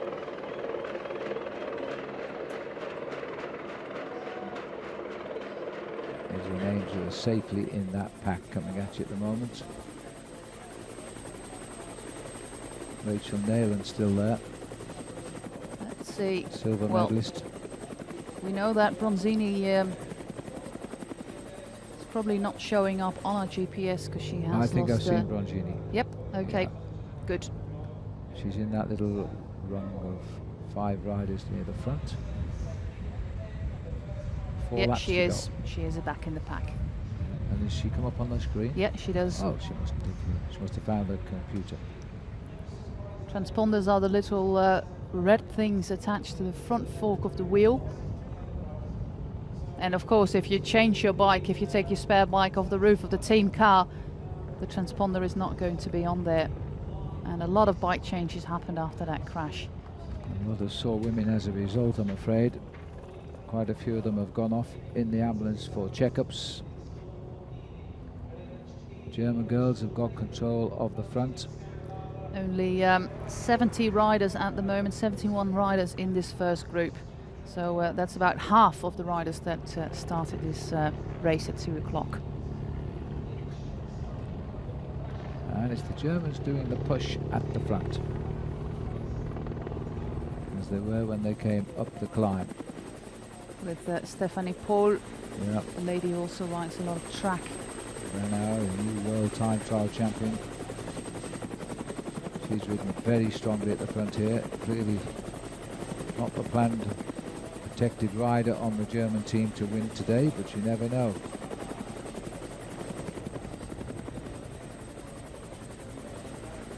Over the top, and now safety through the area as we speed down towards the end of lap number 3. There's 4 laps to go.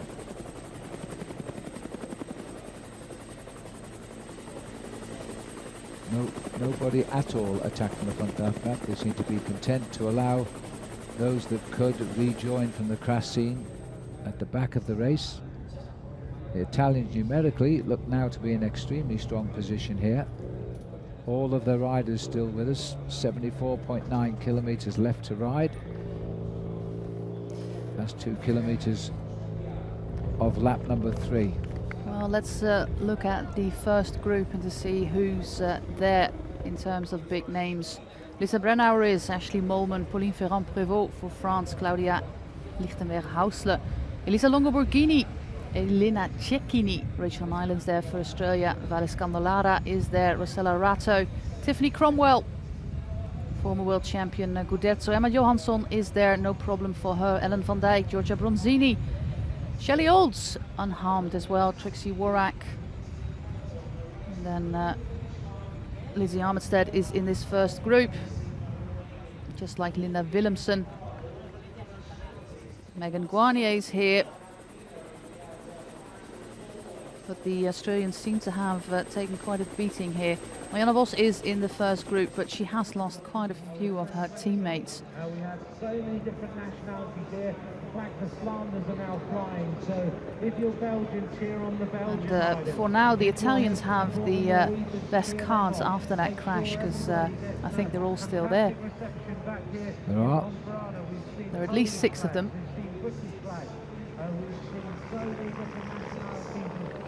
At the side of the road, that's what this World Championship is all about. The women's peloton racing towards the finish line again to complete another lap. A bit of recuperation now from these riders. They're all looking extremely nervous nonetheless. They continue to now keep the pressure applied. We're heading down towards the right turn into the straight. Through we'll come. Evelyn Stevens smiling there in the last wheel, though she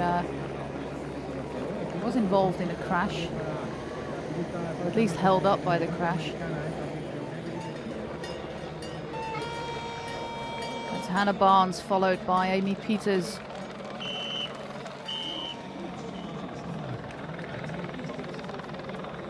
Lauren Hall for the USA, Linda Willemsen sporting the silver fern. Ellen van Dijk is there. And, practically the entire Italian team. And the French are doing pretty well as well. French also working for the one woman there, Pauline Ferrand-Prévot. Now we're going out with 4 laps to go here.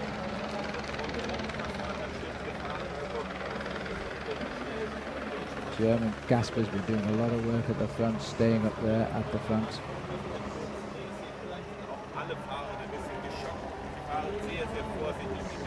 Lisa Brennauer going through. She went through right behind Marianne Vos as well.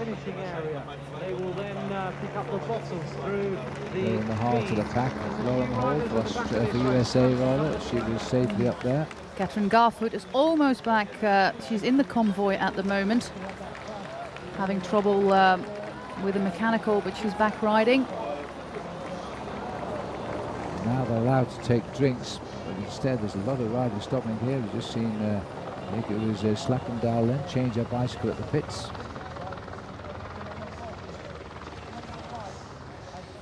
For Team USA, Alison Powers just crossed the finish line. Might have been Marianne Vos there, just changing her bike. And put a glimpse of it at the pits, indicating she did fall. Marianne Vos rides a golden bike, a golden Liv Envy bike. And she's been riding the oval chainring. She's one of the few riders riding oval chainrings in the peloton, but she has been riding with them since she was about 15, 16 years old. You don't see it a lot. Of course, the sponsor Rota is prominent in the pro peloton, but most of the teams use the normal round rings, but not Marianne Vos, and she does pretty well on them as well. See the lap time there for lap 2. That was the crash lap when the wind slowed down to allow everybody back who could come back into the race. Just 36 kilometers an hour. On to lap number 4 now. Well, more abandons that we are getting confirmed here, especially Team Canada. They are down to 1 rider as Canadian champion Lea Kirchmann is out, Carol Ann Canwell is out, Joëlle Numanville is out, and only Lex Albrecht is left in the race. We saw Canwell leaving the race in an ambulance after that horrible crash. So Team Canada from 4 down to 1. And the Belgians only have 2 riders left, already lost 3 of them in that crash as well. Here's Garfoot. She's done well to come back. Yeah, pretty solid that is. She only started racing a few years back, and halfway into this season she got offered a contract by Orica AIS to join that elite team. She just started racing because her husband was on mountain bikes. And she wanted to give it a try, and well, proved to be quite talented as well. Well, she had a problem at a very bad time. She had to bridge quite a gap back to this group.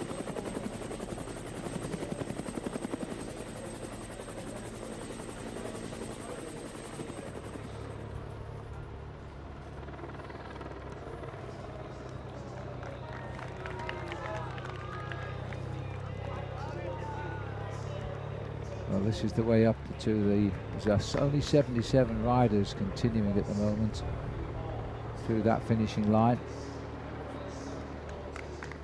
So the peloton halved by the accidents rather than, I think, the wall of attrition at the back. Riders are being dropped all the time. They're heading up towards the next check, which comes at 58 kilometers, the start of the climb.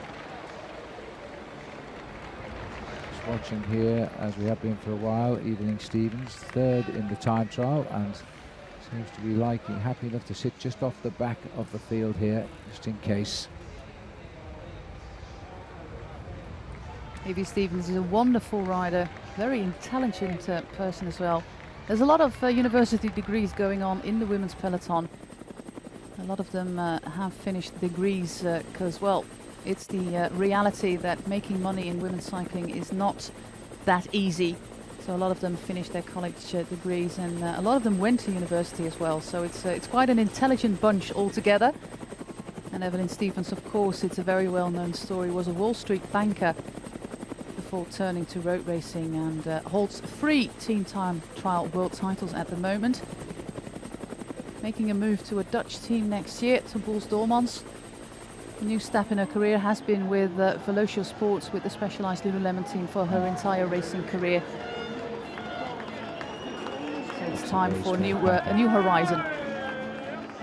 There we go, the start of the climb again, which leads us on to Confederación Hill.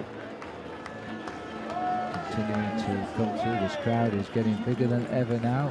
It's Anna Christian from Great Britain, who is sitting there right on the front, and right behind her Armistead, not too far back. She's still just sitting in the centre of the pack at the moment, Lizzie Armistead.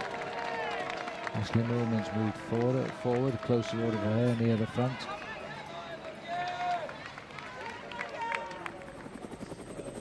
Well, Ashley Moorman making a pretty solid impression, leaving a pretty solid impression here. Has been at the front of the bunch the entire race, just keeping herself out of trouble, though we saw with Susanna Zorzi's crash that crashes also do happen at the front of the bunch. But Ashley Moorman is keeping herself safe there. And of course, being a good climber. I think Ashley Moorman might well fancy her chances of a podium today. Oh, she absolutely does. I'm quite confident of that one. Yeah. And we'll have to see how Marianne Vos recovered after that crash, though we still haven't had confirmed if she was actually on the ground or just being held up. Well, I only caught a glimpse of it, but I think she changed her bike. But I'm not sure, and it's not been reported. we're just looking here at Eugenia Buciak of Poland. That's the Polish national champion, and she's out of the race as well. She will be sad for that. Yeah.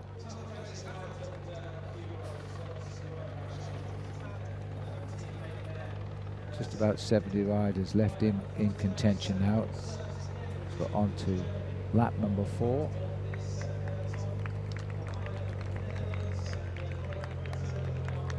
This time around we might see a little bit more of a push on the climb.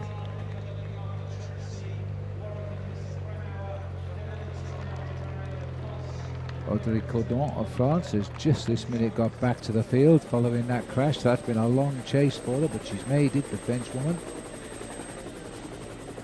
Onto the tail of the peloton. A rider from Brittany, which is one of the heartlands of French cycling. Very much so. Next year there's going to be the 4 Jours Féminin, a new race on the calendar in Bretagne. I think it's in July, a few days, or maybe the day even before La Course, which returns to the calendar as well. It has a 3-year agreement with the ASO, the organisation organising the Tour de France. So next year we'll have La Course back, and here's Alison Powers showing a little bit more skin that she would have wanted. Yeah, she clearly had a nasty slide along the road there on the left side.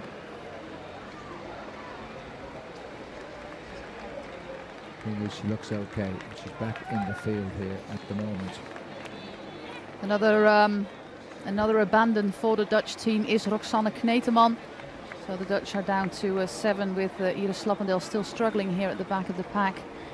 Roxanne Kneteman, of course, the daughter of former world champion Gerry Kneteman. And Lucy Garner has just passed the pit zone, the boxes.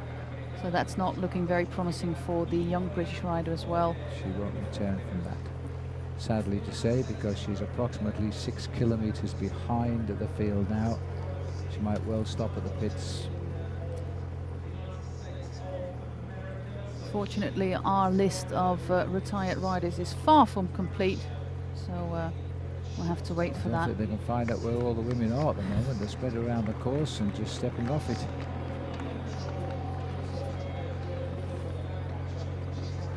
Well, there's 73 riders in that first group, Phil. The last one was Tatiana Antoshina, the Russian champion. Still hanging on the back. Pretty impressed by the riding of Ashley Moorman there.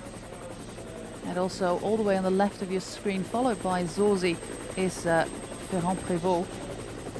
And she has got 4 national titles, and all in 1 year. It started all with her cyclocross title, then a time trial and a road race title, and she's also the mountain bike French champion. She is a very accomplished mountain biker, which could come in handy on this course and on that tricky descent into Ponferrada. And she wants to combine both the mountain biking, in which she won also 1 or 2 races in the World Cup this year, with the road racing for Rio de Janeiro in 2016. It seems like quite an ambitious thing to do, but she has the French Federation backing her in that. Marianne Vos also tried to do mountain biking, but she didn't really succeed in that, and she almost missed the World Championships last year. So that shows that Ferrand Prévot is quite a remarkable young lady, and she is probably going to be the future Marianne Vos. Though there's only one of her, of course. There's definitely only one of Marianne. Well, all the tests that they do in the hospital, they did it with all the Rabobank teams. So when Rabobank still had a pro team, they had the U23 team. And Marianne Vos was always up there with her VO2 scores, so her oxygen saturation levels, up there with the guys. Interesting that they're just telling us on the radio that Romy Kasper of Germany is doing a lot of work on the front, has now been dropped at the back of this field. We've got a little bit of an attack here by Slovenia.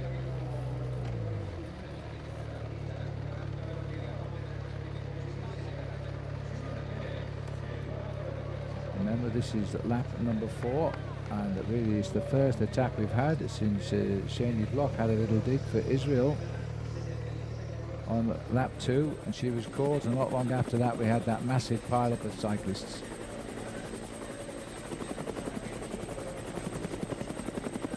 Swedish are losing Emilia Fahlin at the moment.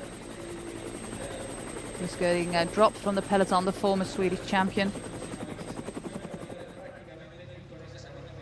This is Spela Kern of Slovenia.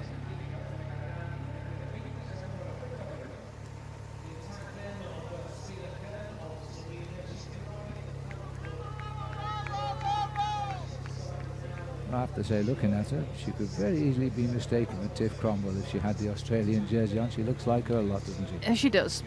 Well, there's a lot of ponytails going around in this peloton anyways. Ponytails and pigtails. And his beards in the men's bunch. Okay. And braids as well. Braids are very popular. Yeah. One Dutch rider. Ooh, this is looking too good. This is Odie Bianik. Well, he's also gone off the back. Seems pretty cooked here, Odbianik. Yeah. One Dutch rider, Marijn de Vries, once wrote a great column in a newspaper about how she recognizes the riders in the peloton by their ponytails or by their braids, and just ponytails flying around in full swing in the peloton. If you can read Dutch, she is a very accomplished rider and tells great stories from inside the peloton. But of course, before she went on this adventure of becoming a pro rider, she was a journalist. Well, we're over halfway and we have one leader. We certainly are. Big 3 to go next time around. We're on 3.5 laps on the finish at the moment. 65.6 kilometres left to go. Ellen van Dijk, she towers above the rest of the women here. Last year's World Time Trial champion. This year she's won some top races, some classic races. Might find this course though a little bit too tough if she were to have to assume the position as leader. But a great winner of the Ronde van Vlaanderen, the Tour of Flanders this year. Yeah, that was pretty impressive that day. And the girl who finished second, just 1 minute behind her, was Lizzie Armistead. Just 1 minute. Just 1 minute. A full minute behind her. Yeah, no seconds. Well, we have had a particularly, well, both Hungarian riders out of the race here. It's the whole team gone. We've had a particularly exciting World Cup season with the 9 different winners in 9 different races. With, if you're being a bit picky about it, Chantal Blaak has won 2 of them because she was part of Specialized Lululemon in Sweden. But 9 different winners altogether. It shows that women's cycling is not only about Marianne Vos anymore. There is so many other fantastic riders here. It's been a terrific year for the women without doubt. And here's another new name for us, in Spela Kern out on the attack now. She's been given a head just for the moment.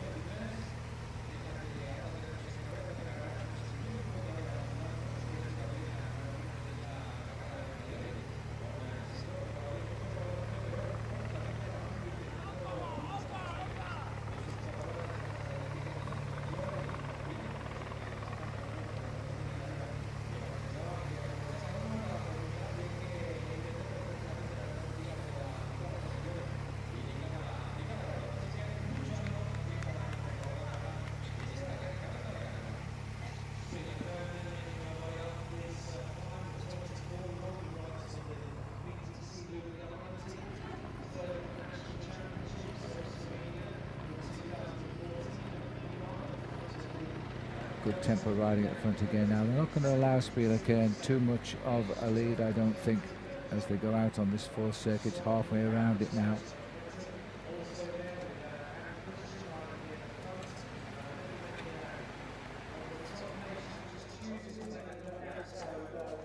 There's Roxanne Kneteman out of the race.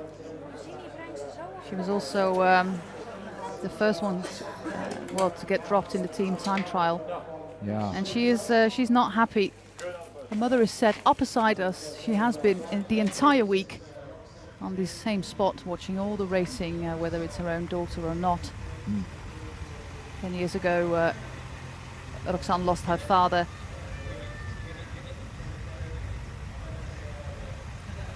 Well, we're giving her 40 seconds from the race just at the minute. Spieler Kern. That's the biggest we've had so far.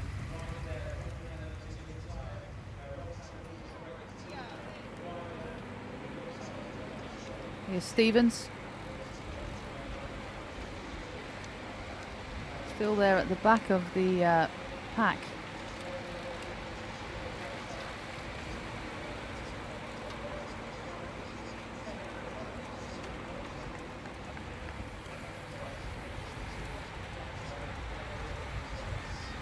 And still no real chase on here to bring her back. It's going to be decision time soon though. They won't give her too much of a lead on this course. 63 kilometers out. Peloton has shriveled up to around about 70 women here. They're swinging up the road.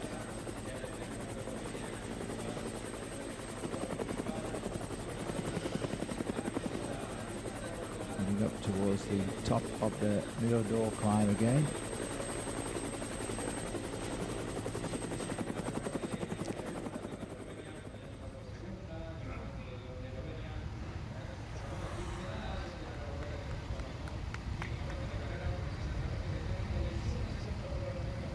Well, she's surely showing herself here. The rider from Slovenia, Spieler Kern. She's being awfully strong. She sensed the pace in the peloton, decided to see what she can develop from it. That was exactly the right moment, because there was still some indecisiveness going on in the peloton.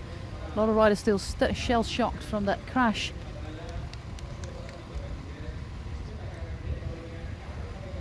But she's building quite a nice lead here. 24-year-old, and she got third place in the National Road Race Championships in Slovenia. It's come back a little bit though. It's down to 30 seconds now. Russia's starting to pick up the tempo. The Germans coming on the left-hand side. They lost one of the strong pacemakers on that climb.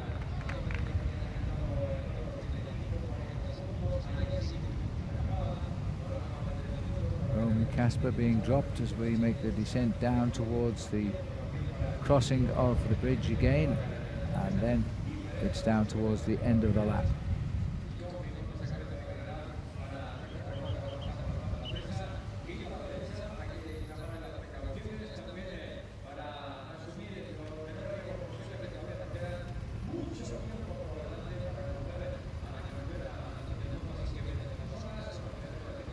Finished 18th this girl in the recent Tour of Tuscany, and that's a pretty high finish.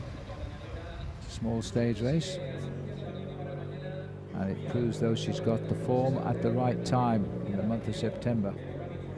Yeah, there's two rival stage races going on at the same time in Belgium, with the Lotto Belisol Belgian Tour and the Giro di Toscana.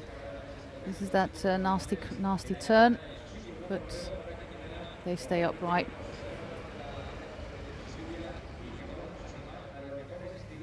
Briefly through the rock ahead and then back out into view.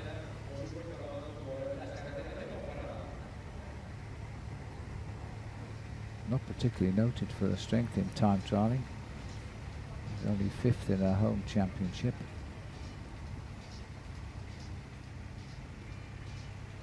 And didn't finish the Women's Road Race last year. For that reason, wasn't really a marked moment when she went clear. Though she got 40 seconds, the indications are we're starting to close in on the fast stretch of the road down towards the finish.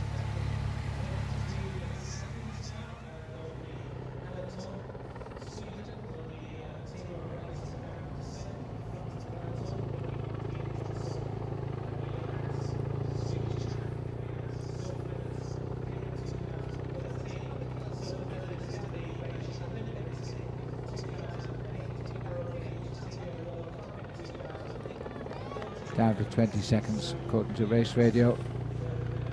Dutch, Germany, Russian teams getting a grip at the front. The British team a little bit broken up by the accidents, and it's Armistead may have to do a little bit of freelancing now to keep an eye on the other teams rather than rely on pacemaking from the British riders.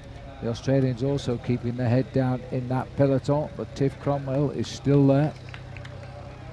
So too Rachel Neylan, the silver medalist 2 years ago to Marianne Vos when it was over the Kouberg into in Valkenburg.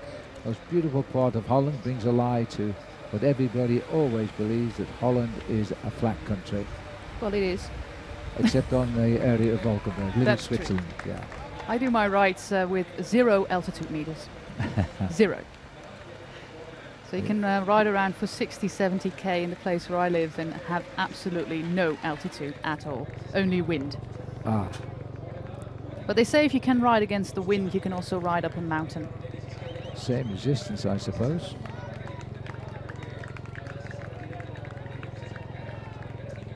And my Johansson there on the wheel of Ashley Molman. She came through unscathed.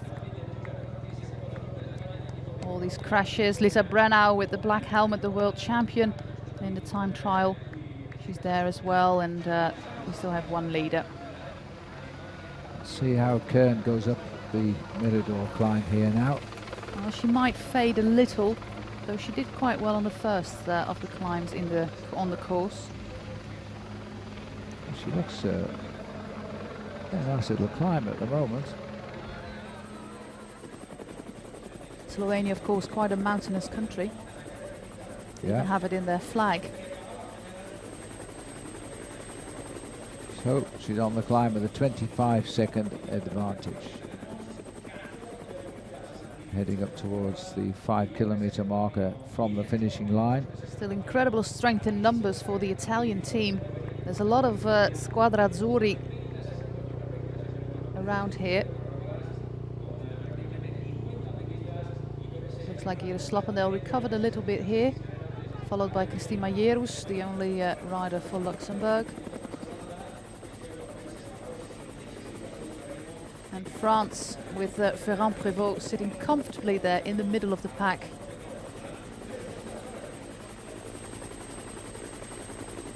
Let's have a look out for Marianne Vos. Probably her on the right. Yep, that's her on the right side of the road. Riding a bit low down the pack, maybe just to let people try and forget about it for a while. Well, Alison Powers seems to be doing okay despite her nasty tumble. They're chatting with Evelyn Stevens. Scandalara all the way at the back here.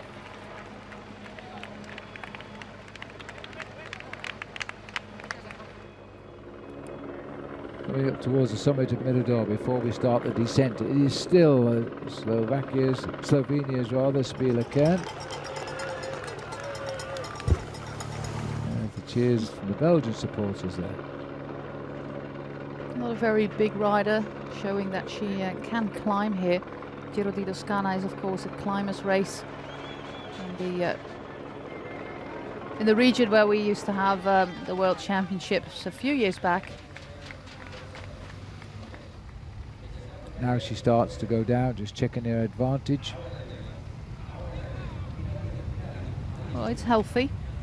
It's not going to make it to the finish line, but it's a great way for her to show herself.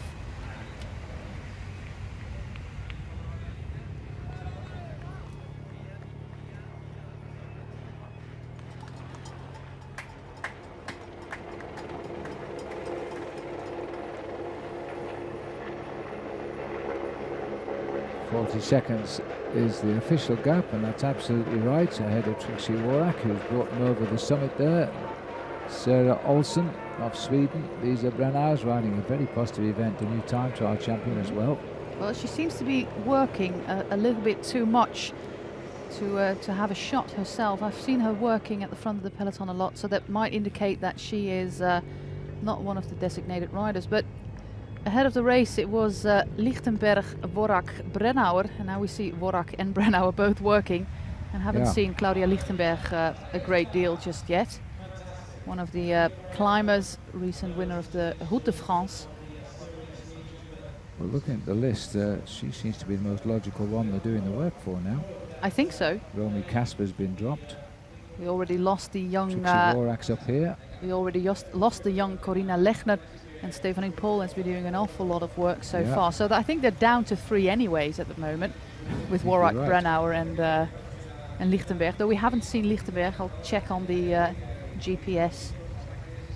Lichtenberg, of course, recently got married, formerly known as Claudia Hausler, on the fantastic Cervelo team back in the past. Yet she is in the pack, just ahead of Marianne Vos.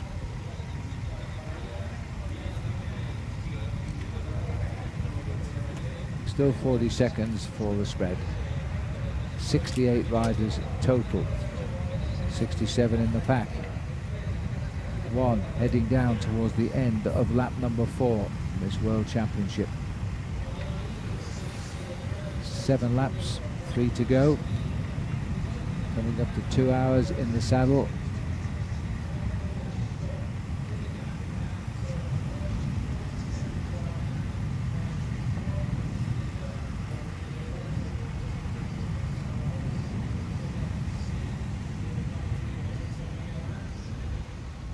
Heading down towards the 2 kilometer marker now. And she's just sitting on just inside 30 seconds there. They're starting to chase back here. They'll get her in sight on this long 1 kilometer, between 1 and 2 kilometer straights.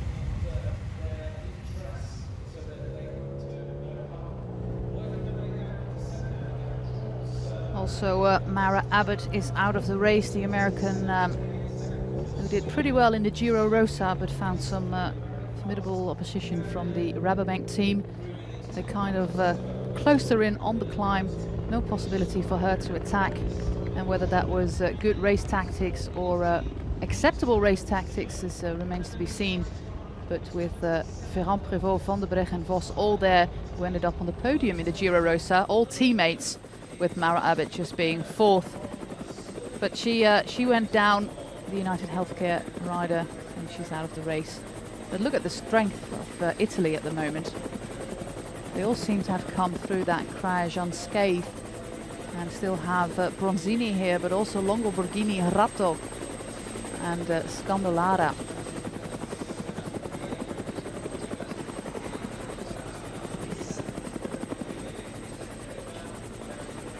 Just on a kilometer to go down to the finish of lap 4.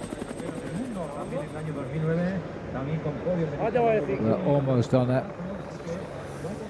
That's about a 10-second gap to Spieler Kern, and she's going to be picked up just before we turn into the home straight to complete lap number 4, and that's going to give us a group of around about the 70 women left in this championship. The majority of the favourites avoided the crash. They're still here, and if they didn't avoid the crash, they've got back to this big pack.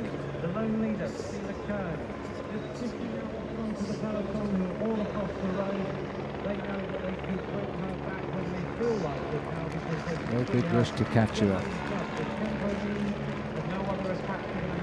Just Cromwell on the centre there, just keeping an eye on the race. Well, Cromwell is a pretty safe one to bet on today.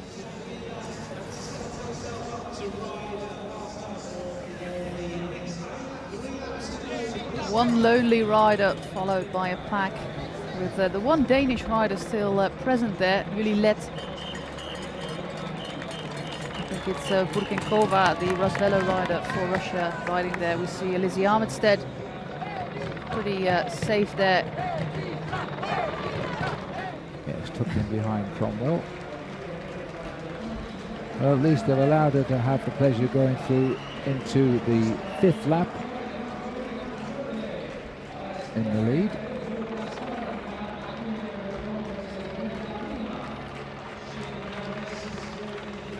Well, we've also seen now that Lizzie Williams is out of the race for Australia. Elena Amieliusik is out for Belarus, and well, practically the entire Belgian team, apart from Druits and Paul Spoel, have gone to the hospital. That's what happened in the 2nd lap, I think. Yeah. Crash. And New Zealand give these riders a big welcome as they go out now. 34th kilometre of the race. Spielekern is the leader of this race. 68 riders left in this group. Smaller and smaller every lap. One special mention, I think, Phil, for the rider from Morocco. Well, on the first lap, she was at the head of the race. What am I saying, Morocco? Isn't even Morocco on the start list? No, there was. Really? Yeah, well, I saw her at the front of the race. But I don't see her on the start list either. Well, they were showing a Morocco rider in the lead earlier on.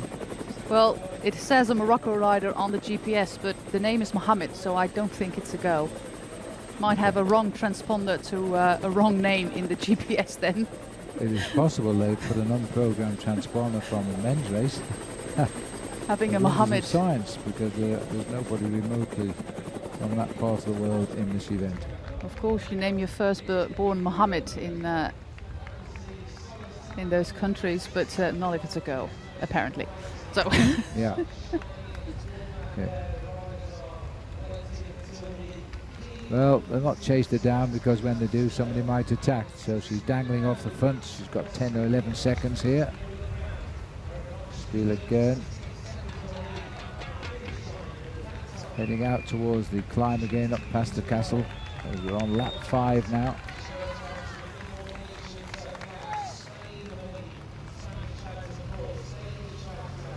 Two and 3/4 laps to go.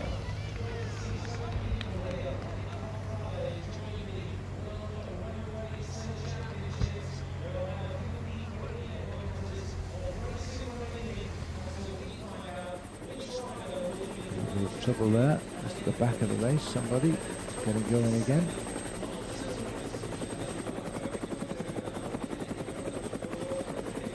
Still nobody interested in trying to break up this field. Just the one girl from Slovenia. She's riding along, but still saying she's 10 seconds in front. There's nobody chasing her.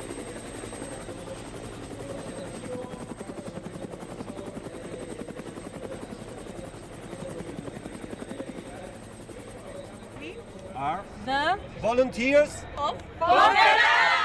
From the moment the riders arrive in Ponferrada, voluntary helpers meet, greet, orientate and ensure the championships run smoothly. The recruitment office is a Ponferrada Youth Centre, where the files on the voluntary army are burgeoning. La campaña de reclutamiento de voluntarios tuvo comienzo en diciembre del 2013.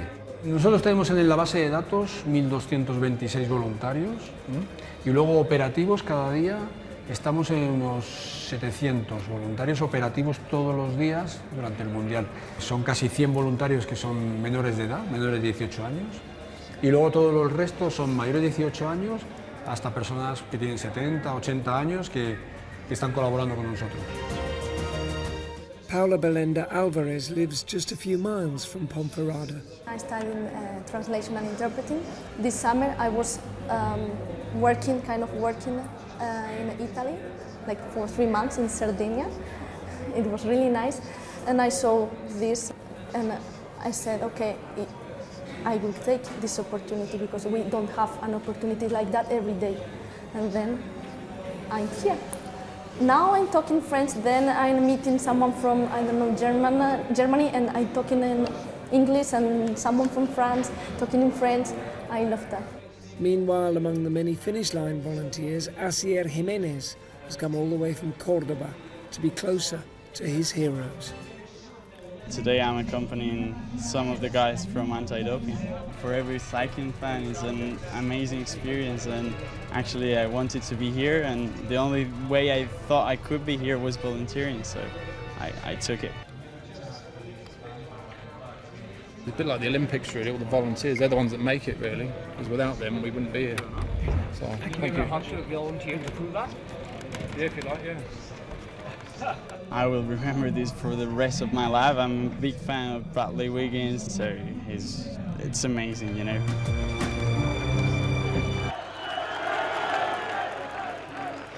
Yes, and the volunteers, so we couldn't operate without them at a World Championship, of course. Do a fantastic job to keep everything on the road and at the prize presentations as well. Michael Wiggins appreciating that fast there, the new World Champion of the time trial. We're up past the castle again now, no change. In fact, Espila Kern has actually nudged out 5 seconds in front, so they're not trying to hunt her down, they're just letting her dangle off the front, create a diversion as they plan what they're going to do. But at the moment they're still taking a big field here through towards the finish, which they've got to be conscious of. Opportunist attack, at least on the last climb of the Mirador, could decide the day. This is Kern.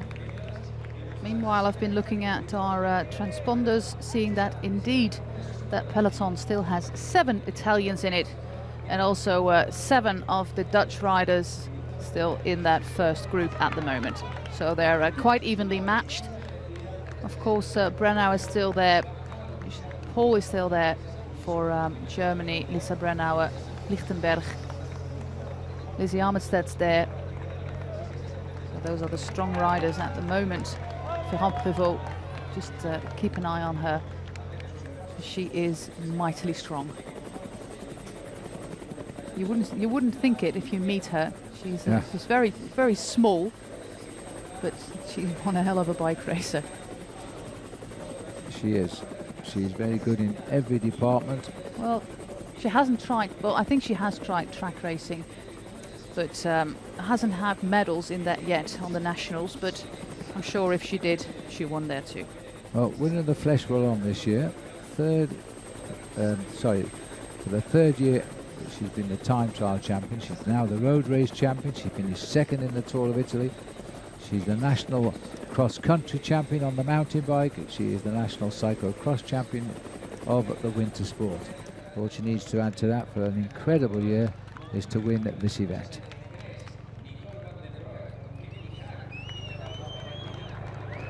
She's been the World Junior Road Race Champion back in 2010. She also medalled in that in the time trial as well. So we'll see what she can produce today. The only star rider that got really delayed in that incredible pile-up on the second lap was, it appears, to have been just Marianne Vos. The world champion for the past 2 years. 5 years prior to that she was second. The year before that she won the title. So for the last 8 years she's never been outside the top 2 in the World Championships. And this young lady may not know it, but the peloton are toying with her right now. Not interested in picking her up. She provides a nice little diversion, stops anybody wanting to attack. We're on the 5th of 7 laps here. She was so close to being caught inside the last kilometre coming into town. 8 seconds the gap, and now she's pushed it out again.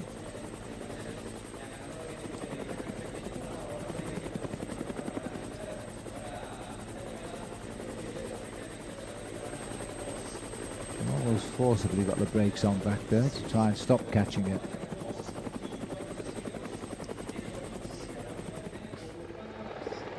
But it really would be nice to see a little bit more incentive coming from the pack right now. I mean, they're just pedaling around, enjoying themselves. The average speed's only 36 kilometers an hour. And since that crash came along, not too many volunteers to attack.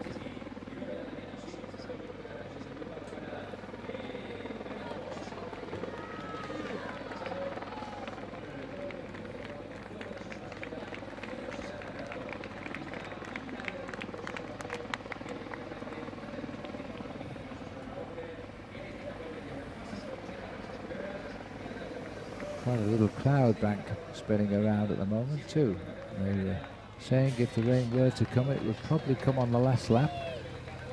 Well, let's hope not. I think we've seen enough crashes. Absolutely. Feeding station out on course.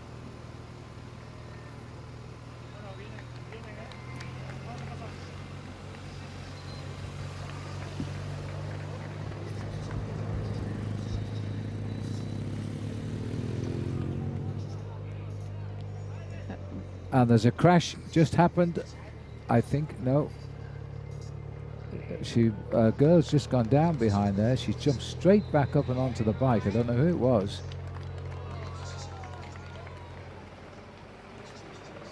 I thought if I actually dropped to the back to show you that one, but we haven't. It's Mayuko. No, it's her Teammate. teammate, yes. Now, one of the women there went down in the feed, but she was back up so quickly, never got a picture of her.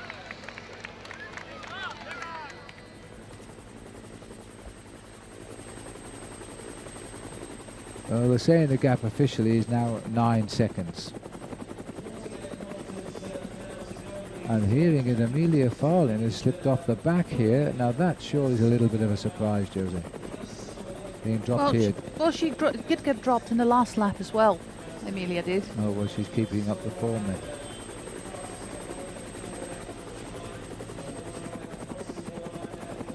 This is the long drag up to the main road, and then it just keeps on going. You make a left flick off that main road and continues to climb to the summit.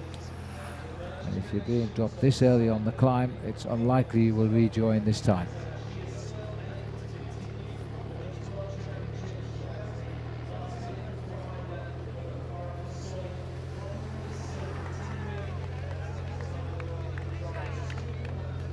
Okay, still keeps at it, plugging away. Catch me if you can. It's up to 9 seconds now. Our clock always seems to be slightly at variance with the race referee's timing. I suspect that our clock is a little bit more accurate.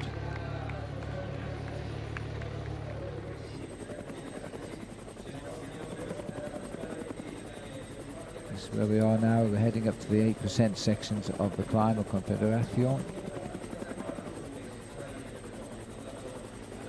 Average gradient 3.3%. You'll find that most of the women are riding on the front chain wheels on these climbs. And there's a rider from Great Britain just crashed down there. Ooh. It's a bike on the floor. This is the Canadian team. They've lost all of their riders bar one. And oh, this is Elena Cecchini. The British girl, I think. Oh. Well, this is difficult. This is Cecchini, Elena Cecchini, and I think the British girl got straight back on a bike and is gone. We might be able to see something more here. This is very unlikely places to crash. This is happening all of the time. There is the British girl, and it is Annie Last on the left. She got up pretty quickly, and she jumped straight onto her bike. Very young rider for Team GB, Annie Last. And Elena Cecchini taking a little bit more time to get on the bike. She won the junior or the young rider classification in the World Cup. Was on the podium in Chongming Island, which is a sprinter race in China, where Kirsten Bild won it ahead of Cecchini then and Giorgia Bronzini.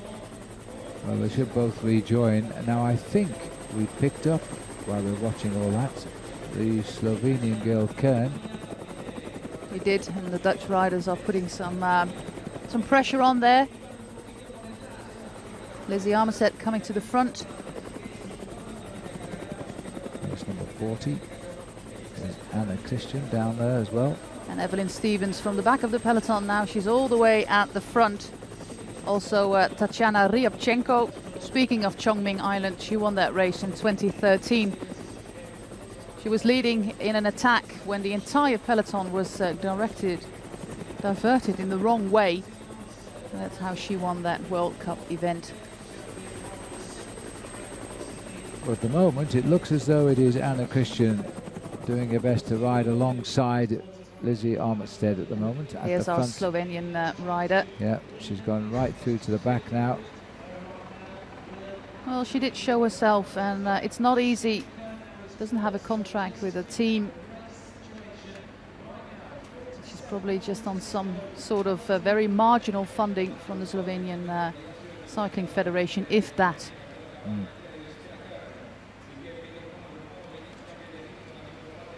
Chantal Bloch, we just saw there, she was involved in that crash. There's the defending champion with one on her back. Still way back. Yes. Still way back. I'm wondering if she's lost a little bit of interest. Amy Peters as well. Ida Slappendel has been on and off the entire day after that crash.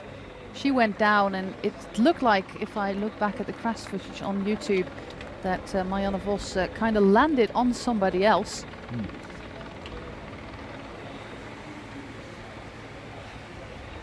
You can see that she has a golden saddle, and she also has a golden bike.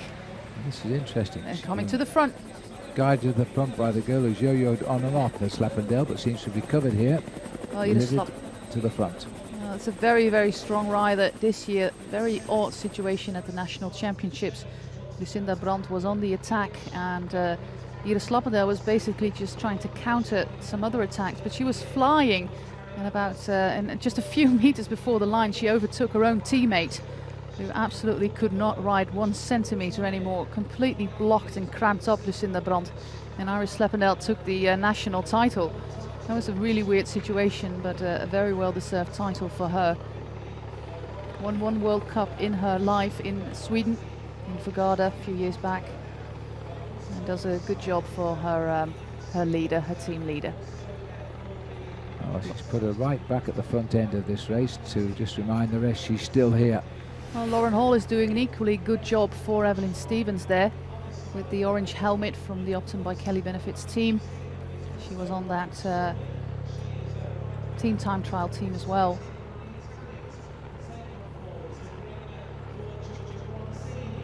Well, it takes a lot of sacrifice from the helpers in the team. You have to absolutely empty the tank. You have to take every little bit of energy you have left for your team leaders, and there will be no glory for yourself. So I think always it's great if helpers do their job. And I think the Dutch are about to make this a little bit more of a race now. I think they had a bit of a plan in bringing Vos and putting it on the front. Now they lifted the ante at the front and stepped on the gas. Now we've been dropping riders despite the fact we haven't been setting the world on fire on the climb this time. But now, as we swing the left-hand swing onto the steep section and it kicks up, this is taking on a new look again.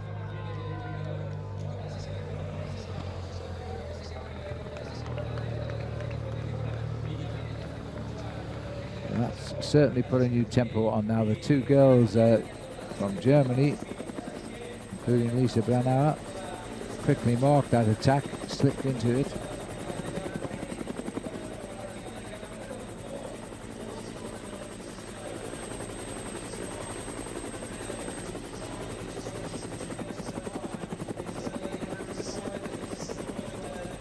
Now let's see what they can make about this, because they're trying to keep the pressure on here. Warning bells are beginning to ring amongst the fancied riders.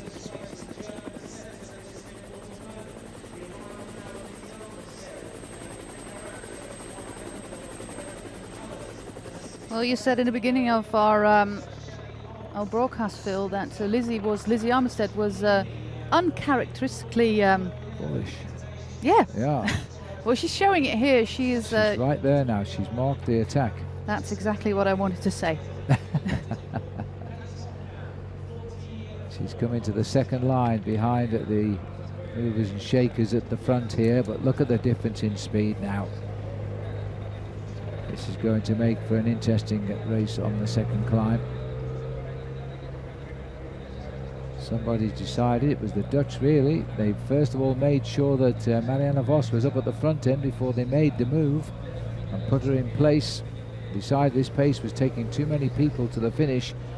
Time to raise the speed a little bit.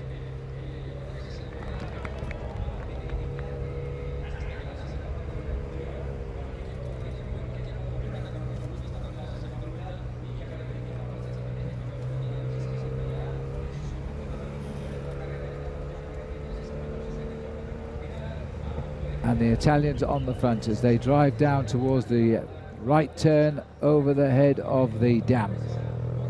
Not a good corner for the Italians over the last couple of days, but at least we've got this one round safely.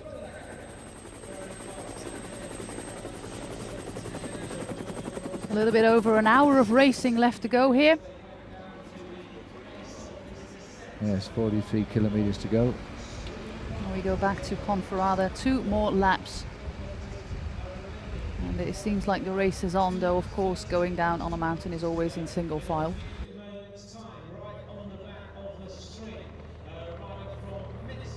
Now, what's going on now, as this is a definite push by Italia, joined by Russia. Who very quickly shut down. That's stretching the peloton out the back now. This is going to hurt at the back of the race. Anybody who is taking it bad at 36 kilometers now will start worrying now as we tickle 40.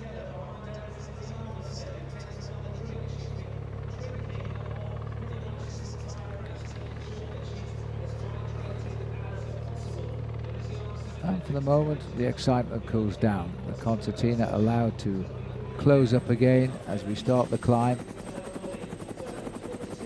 of the Mirador.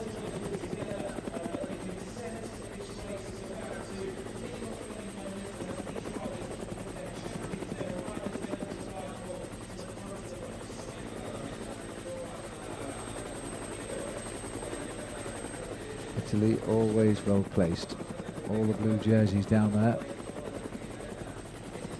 Front 20 riders of the pack. They've got the firepower in the sprint, if that's the way they want to play it down at the finish at the end of the next 2 laps.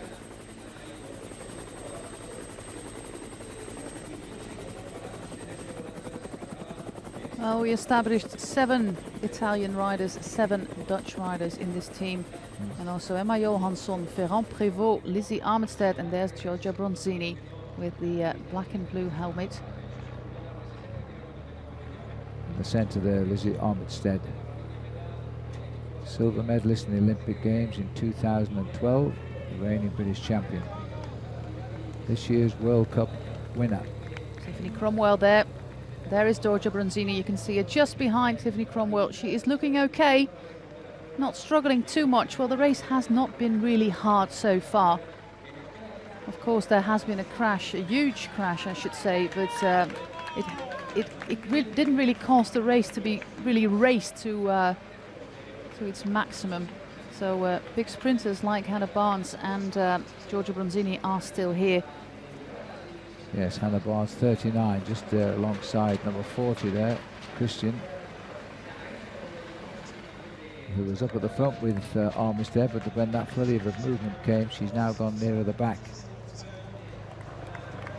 It's just a race for front positions on the climb, and now they've locked it down again at the front.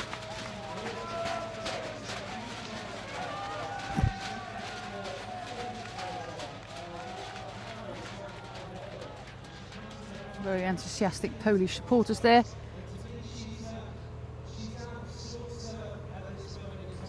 I'm going to see how many riders are left in this group. I reckon there's no more than 65 maximum. Might be even less now. I guess so. Looks less, doesn't it? That little flurry of attack, but I don't see anybody in the convoy back there. Maybe one rider. Hitting the 84th kilometre now.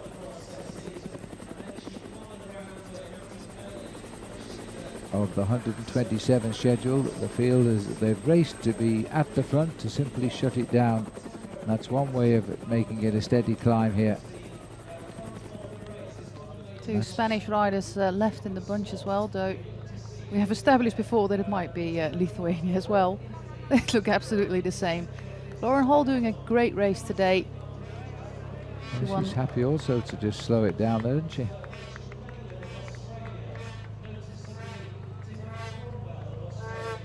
Just waiting for a little bit of racing here. It seemed like the Dutch, the Germans and the Italians wanted to make this a little bit of a race in the last hour.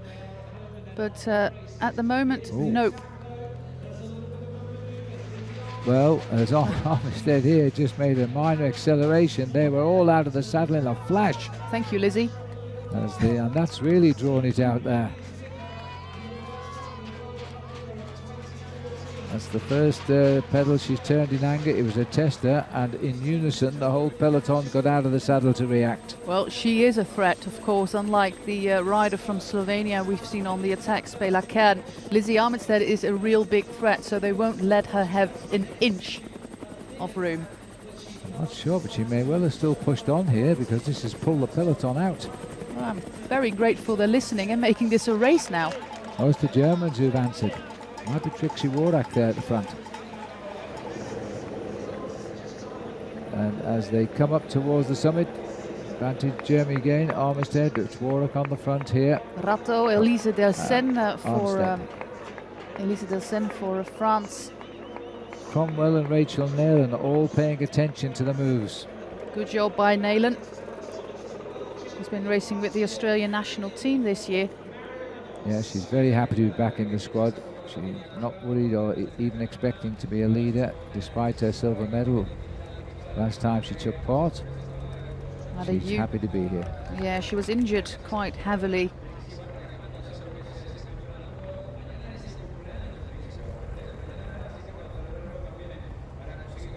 I think she had an accident in traffic or something.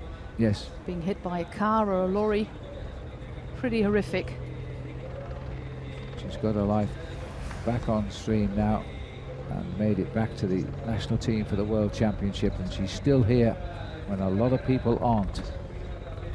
Well, unfortunately, there was no room in the Australian team for the national champion, Gracie Elvin, but she reckons this is a race for Marianne Vos, for Emma Johansson, for Lizzie Armitstead, and also for her teammate, of course, Vale Scandolara. But she said it suits many riders, sprinters, opportunists, attackers. It's so hard to predict this race. There's Mia Radotic there for Croatia with her teammate on the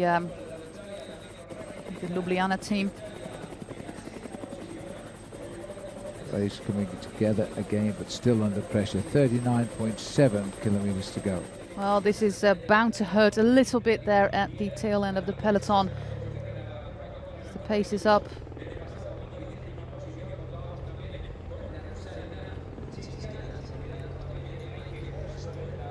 Well, we've lost the sun, but we haven't yet got the rain coming, and that's the big thing. So we're running down to the last 40 kilometers of the day. The Italians have lost one of their riders in the main pack being 60 riders strong. They have lost Vale Scandolara. So no Scandolara attack today. Well, never heard any reports of her going off, but she must have only just gone off on this long climb.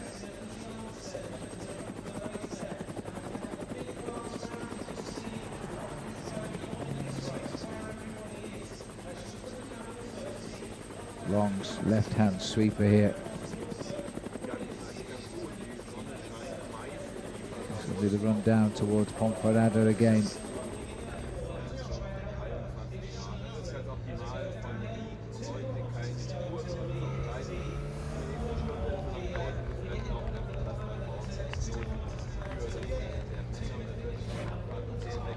Into the last kilometre. Going to get away and win the race, you've got to do it on the way up and hang on the way down. That must be Kelly Druits for the Belgian team, making her way down there with the orange helmet from the Topsport Vlaanderen team.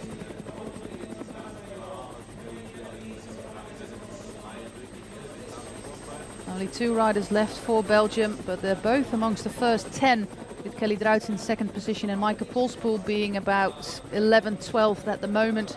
Very tall rider for Giant Shimano. And then it's coming back together.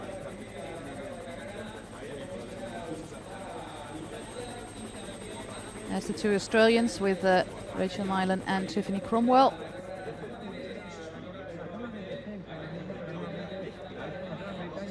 .2 kilometers. A little bit of talking going on there. I'm sorry. Sorry. There's a little bit of talking going on there between Lizzie Armitstead and her teammate. Yes, front right of our picture. Worak at the front there, the road captain for the Germans, her 17th World Championship. Twice in juniors, 15 times now with seniors. She is the junior champion of 16 years back then. Yes, I remember her winning her first World Championship in the streets of Geelong in Victoria, Australia. And she repeated the feat a year later when she successfully defended her title. Christina Mayer is there for Luxembourg. She is a teammate of Lizzie Armitstead, and I wonder if she might lend a hand to her British teammate, being the sole Luxembourg rider in this race. Very difficult question to answer. She certainly shouldn't, but... Of course not, but we have seen in the past that it happens. Yes. Up the straight towards the finish now, as the end of lap number 5 gives way to 2 laps to go, field all together.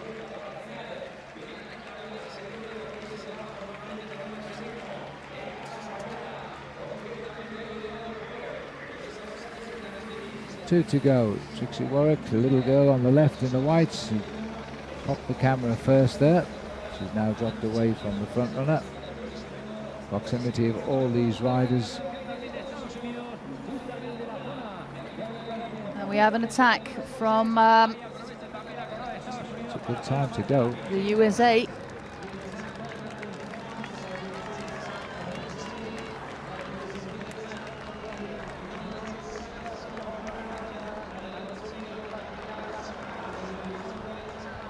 It should be Alison Powers being the only one for United Healthcare left in the race, because Myra Abbott is off to hospital. And it is an attack by Alison Powers. Of course, she went down pretty roughly in that crash, but... Looks like Powers is the one that's got no transponder on. Well, the same goes for the Dutch rider crossing the line first. She doesn't have a transponder either. So Powers has launched an attack going into lap 6 of 7. Well, she won the American Championships in a very, very courageous way, attacking on Lookout Mountain. What was it? Lookout Mountain, that's Lookout right, Mountain. in Chattanooga. And she held off the peloton with very strong riders like Megan Guarnier, Evelyn Stevens, and she just kept them behind. She just kept, well, powering on, sorry, but yes, powering on, and took the title. It was really cool championship to see. Well, this is a start, and this has got to be respected, this attack here by Alison Powers. She sat near the back with those crash injuries on the second lap. She got back to the race courtesy of the fact the peloton slowed down to allow those who could to regroup. She won the Tour de San Luis in Argentina this year, right out at the beginning of the season. And as Jose has said, she won the Road Race Championship. She also won the Time Trial Championship at the same time. And to make it an even bigger party, she also won the National Criterium Championships. And here she is, part of the United Healthcare Blue Train. Her teammate Hannah Barnes still in this bunch, but of course they're not teammates here, they're rivals.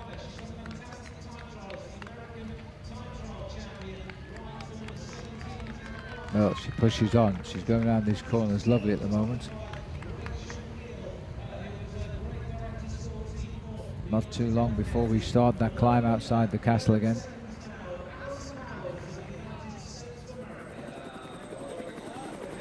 Eighth in the time trial. And pushing on, they're saying 12 seconds. Judging by the length of the line of riders, there's going to be a reaction at the front of the pack here. They'll probably just wait till we hit the slopes. All the spectators wonder what on earth has happened to her here. They may not be aware of the crash on the second lap and the seat of her shorts ripped.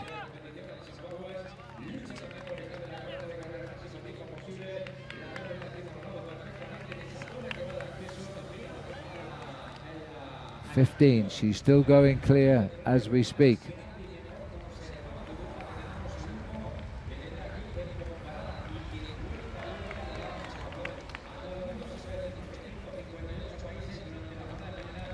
Only 73 riders have crossed the finish at the moment, with Daiva Tuslaite for Lithuania in last position at 3 minutes 42, from the race lead, and that is Alison Powers. That's about the end of the race too. 67 in that, 66 in the peloton. Still a lot, I think, with 2 laps to go. It is, considering we've lost half with the crash. 2 to go, 36 kilometres. We're down to 33 at this point here.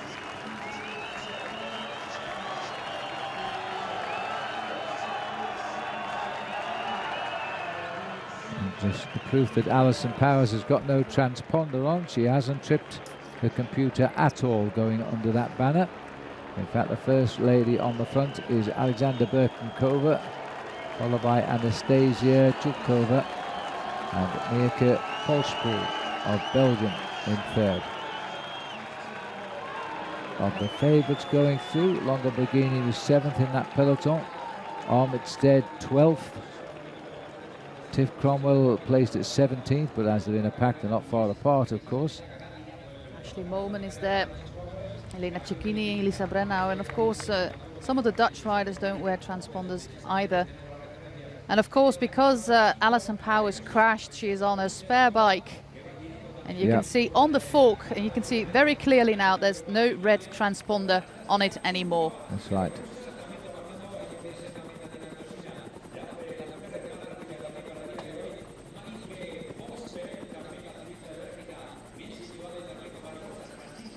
Powers has moved off. It's caused quite a reaction from the field here on this climb. This will hurt a number of riders at the back of this peloton now. Pressure's got to stay on. They can't allow Powers too much of a lead. Well, definitely not. Yeah. The 2 She's done it riders once. we expect to attack are Moolman and also Cromwell. And of course, it's up to the Dutch now. You can see them riding at the front.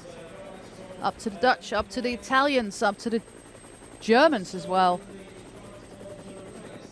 Now let's see who is going to do the work. We've seen that Iris Slappendale had to do a lot of work, though she was absolutely cooked after that fall. But there's still a lot of strength in numbers. I see Chantal Blaak, Ellen van Dijk, they're on the right side of the road. Marianne Vos is still in this pack. Amy Peters is as well. And Lucinda Brandt should be here as well, though she's not wearing a transponder either. And Anita Sanchez for Spain.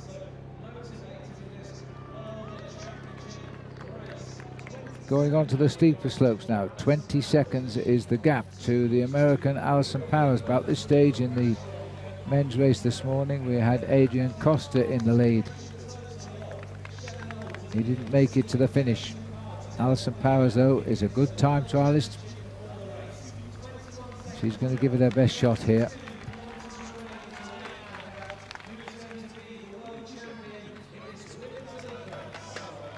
Just drags all the time, this course, before we actually get on to the Confederation climb as we cross the road.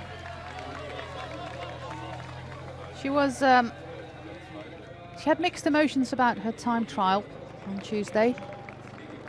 Of course, she was an early leader, being an early starter. But she reckoned she could have done a little bit better than that. I think it's still Lottie Becker doing the work there for Germany. She's been doing an awful lot of work so far.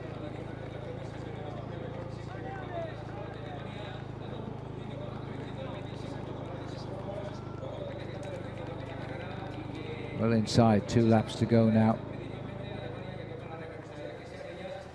This is now where it starts to hurt just that little bit. It's 8%, but a very short distance. Well, this is what she does best. This is what she can do, Alison Powers. But it's early, you know, 31 kilometers. Maybe she's setting something up, because she did check at the back of the race there with Evelyn Stevens, so maybe she said, you go and try and draw them to chase you.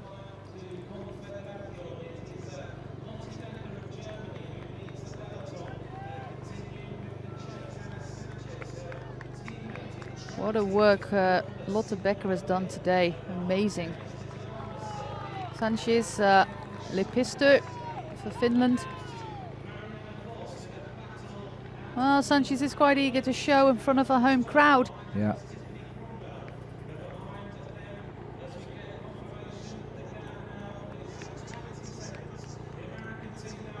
Well, she's not moving away now. It's pegged at 20, just about 20 at the moment. Anna Sanchez, one of the 9 riders, 9 riders for Wiggle Honda in this team. Of course, they have one of the biggest women's teams around. Now, a little bit of a flurry of activity. Russia trying to take over. She stretched it to 16. Anna Solovej coming to the front, the silver medal winner in the time trial.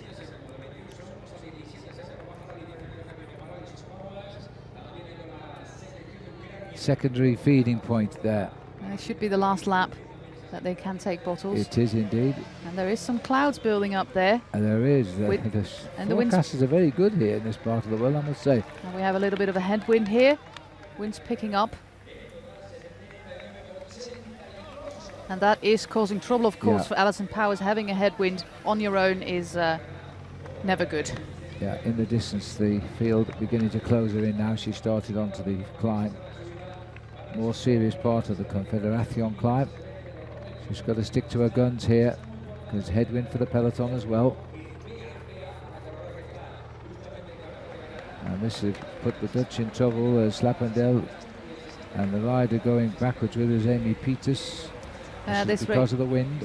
Well, this race might be just a little bit too much for Amy Peters. She was a very late call-up to this race to replace Annemiek van Vleuten, who I just heard has been admitted to hospital with an infection of that wound on her leg. So it had been stitched, but an infection is now under in that wound. But Amy Peters is dropped together with Slappendel, has been on and off the entire race after that crash. And now we see some reaction coming from the team. I think it's Giacchini there, it's Lauren Hall, it's Ashley Molman, and Lizzie Armitstead herself. And that's what we expected. This is a hard push now by the stars of this race. Armitstead quickly marked by Ashley Molman, and straight up to the side of the leader there. Alison Powers quickly caught by that acceleration. That's hurt the riders who were in trouble at the back for sure. And another attack from Team USA. Is it Evelyn Stevens? That's what we would expect. It was a setup, Phil. They did agree on this, and now it's a flurry of attacks going on. Well, we finally have a race on our hands. Chantal Blaak coming there at the right side of the road. We haven't seen much of Marianne Vos so far. Well, we don't know about her form even before she was involved in that second lap crash. Now Powers has gone straight through the pack. That was her job done, to try and create this kind of a reaction in favour of her team. She's gone right out the back. She's the woman in the far distance there. Looks like Katarzyna Niewiadoma from Poland, but I'm not completely sure. Oh, well, this is how easy it can happen. Not clever. And Solovej is still there. She said in a press conference that riding in the Ukraine is absolutely very difficult at the moment. There's no funding. She cannot ride abroad. She cannot ride any races abroad because there's absolutely no money in the Ukraine. And moreover, there's a war going on. And we have rain. There is. Oh my. It looks like we do have rain out on the back of the circuit. They're nearer that black cloud than we are down here at the finish, but it's exactly what they forecast on the last 2 laps, and this would turn the descent into a skid pan, as it's just wetting the surface at the moment for these riders. And look at how small this group is now becoming. 29 kilometers to go.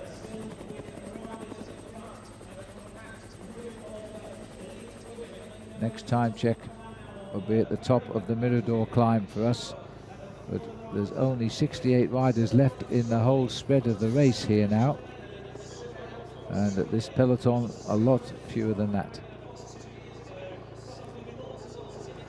Looks as though the rain started out there a little while ago. Yeah, there's already some water down on the roads, which is not good. Yeah. I have seen my fair share of crashes today. I don't want any more carnage going on. Well, they're going to face a very nervous last 2 laps if this rain continues, with the 2 very tricky descents which have claimed riders throughout the week on dry roads. And the Willemsen is the New Zealand rider up front. And she's doing a pretty solid job there. There's 60 riders down in that pack. And an attack again. This is another attack by Great Britain here. Oh, look at how wet the roads are here. Absolutely raining. The rain does come down heavily when it starts, and it started to come really heavily now.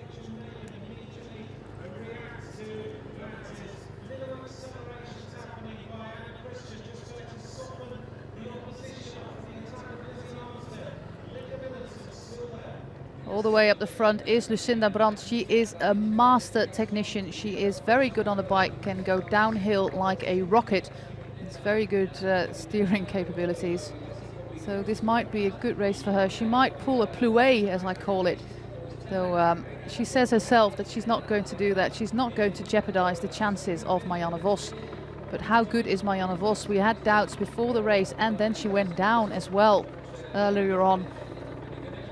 It's all a waiting game at the moment. Well, she's gambling just now. She's up near the front, but she's still not doing any pushing of the pace. And it looks to me as though we might be just riding out of that shower on that part of the course. Attacked by a Team GB rider on the right side of the road. Well, this is now the 1-2 from GB. They're all trying to soften the race. Condolar. No, of course not. No, she's gone. She's gone. I saw an Orica AIS helmet and I hoped it was, but it's not. It's Hannah Barnes for Team GB. Looks over her shoulder. No reaction, but a quick, and that was an illusion because those roads are absolutely soaking here. And the weather itself, this is a new challenge for the women now. 28 kilometers. This is Sari Saralainen, one of the two Finnish riders. Going up to the rise in the distance. Well, it's not the rise that's bothering me, it's more the descent that is absolutely. Giving me a little bit of sweaty hands here. It's here every lap where the riders in the men's race attacked and split the field, and the women are doing the same. This is Anna Solovey. Looks like it. She's the rider from the Ukraine. Followed absolutely by miserable. Followed by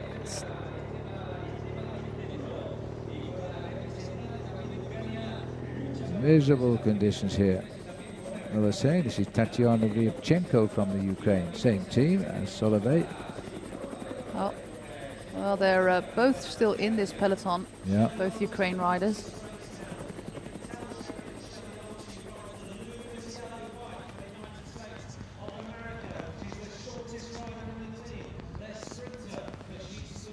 Well, not surprisingly, the race officials shooing away all of the vehicles in front of the race because of the rain now.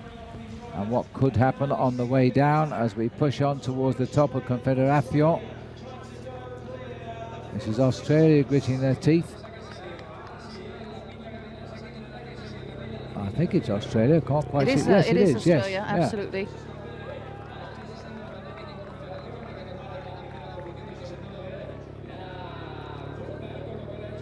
Well, I'm not sure, but this looks to me like it is Rachel Neylan. I am thinking the exact same thing.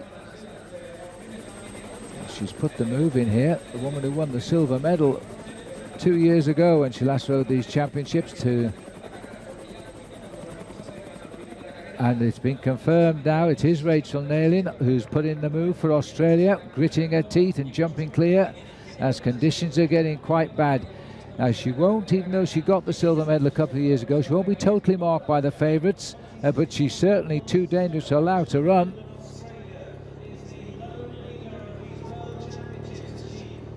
Rachel Neylan gritted her teeth there, kicked in the rain.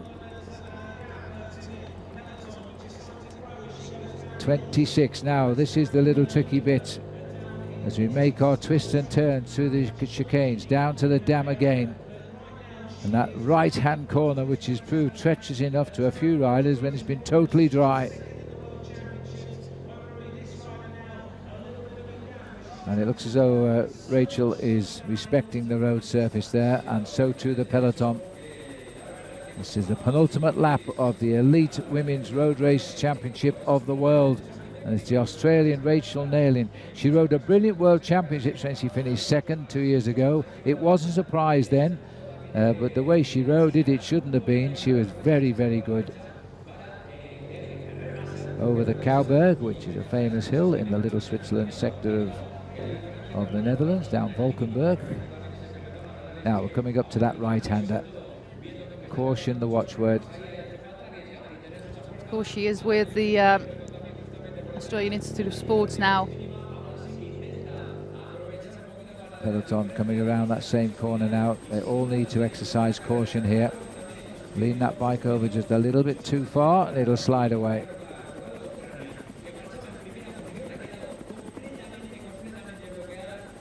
Well, I guess that's why our camera's stuck there, to make sure everybody's safely around. It looks like they are now as they go across the dam and heading on towards the climb up Mirador, and that'll bring us then over to the finish again, and then the bell. Still a lot of riders in contention. Neylan trying to draw the sting, perhaps in favour of Tiff Cromwell, because she said she was very happy to be in the team and to be a team player. This could be a great move. Now she continues to drive on. Just got the climb of the Mirador. It's a lovely springboard if you can get a few seconds up it. As they drop down to the other side into the last 1.5 kilometres. Peloton a little bit ragged at the tail now.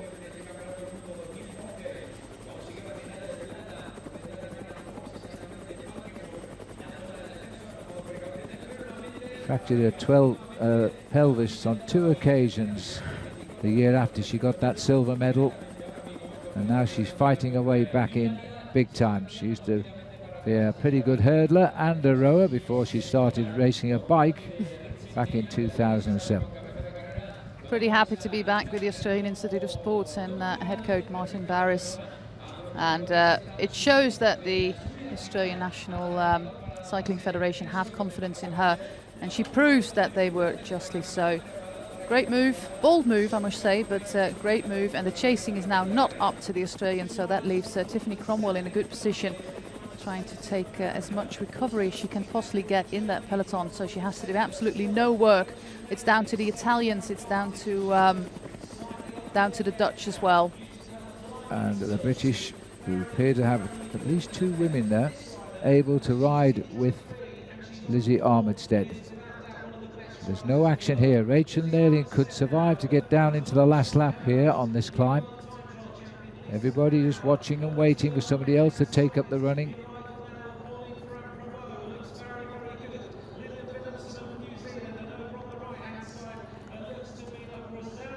Lisa Brennauer leading this peloton with Lizzie Armitstead on her wheel. Well, this attack by Rachel Neylan, ironically, has kicked 2 of the Australian women out of the back of the bunch, and they've been dropped. Catherine Garfoot and Carly Taylor have both been dropped in the pack by the effort here. Also one of the Dutch girls, Sabrina Steltjens. And that gap is opening at the moment. Well, that's most certainly looks so. We see all a lot more than 8 seconds. We see all the usual suspects there at the front of the bunch with Johansson, Armitstead. All the big names are there. Ferrand-Prévot is there, but still no sight of Vos at all. Well, chime for Rachel to remember the great heyday 2 years ago on Dutch roads when she raced to 2nd place. That might be some of the inspiration she needs now to keep this going. She's coming up towards the top of the Mirador. Then it's the descent down to the finishing line. Then it's the bell. There can well be hesitation at the back here.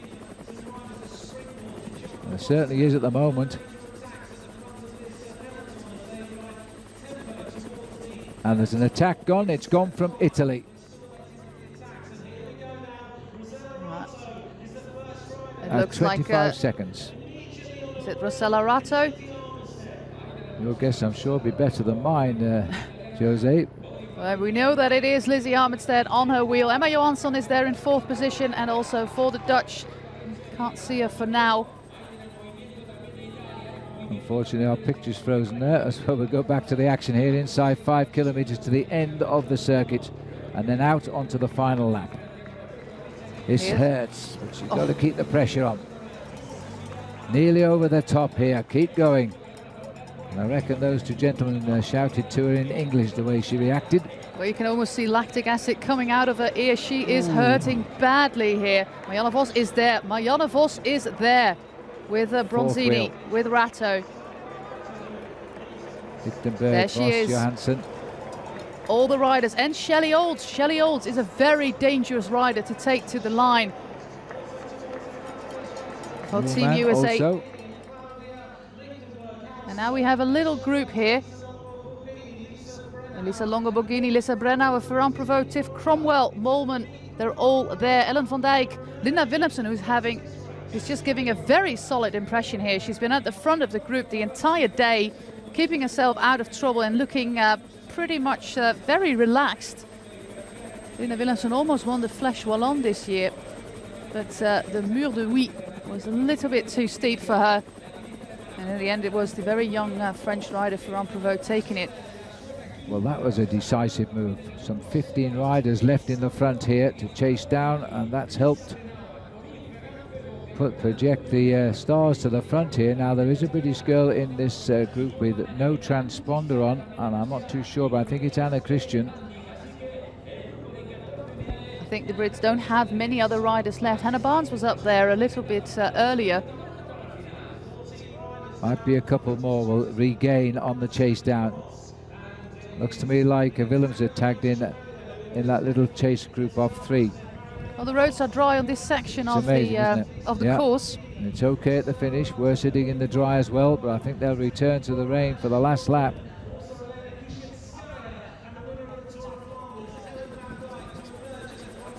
"13 riders in our picture as they come over the ring road around Ponferrada, 3 kilometres down to the end of the lap. That makes it 21 to the finish.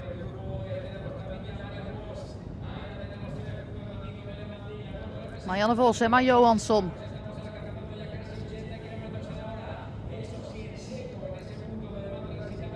Well, this might be the decisive move, Phil. We have all the big names here.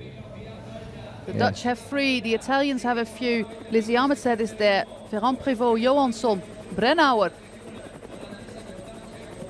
And the #1 rider in the world taking them down the hill. Marianne Vos now feeling a bit more relieved now that the pack has thinned out a little bit. Still caution required here as they sweep down into the last kilometre. Of course, she is a very good descender, having her cyclocross skills as well. No less than 7 world titles in that discipline. That motorbike should ride a little bit faster. And on the descent, you can see that Marianne Vos takes even a little gap, and the only one who can follow that is Emma Johansson. Johansson takes up the running now from Vos. Brennauer there, Ratto. Brennauer comes across, the world time trial champion of a couple of days ago. Italy, a couple of riders in the chase.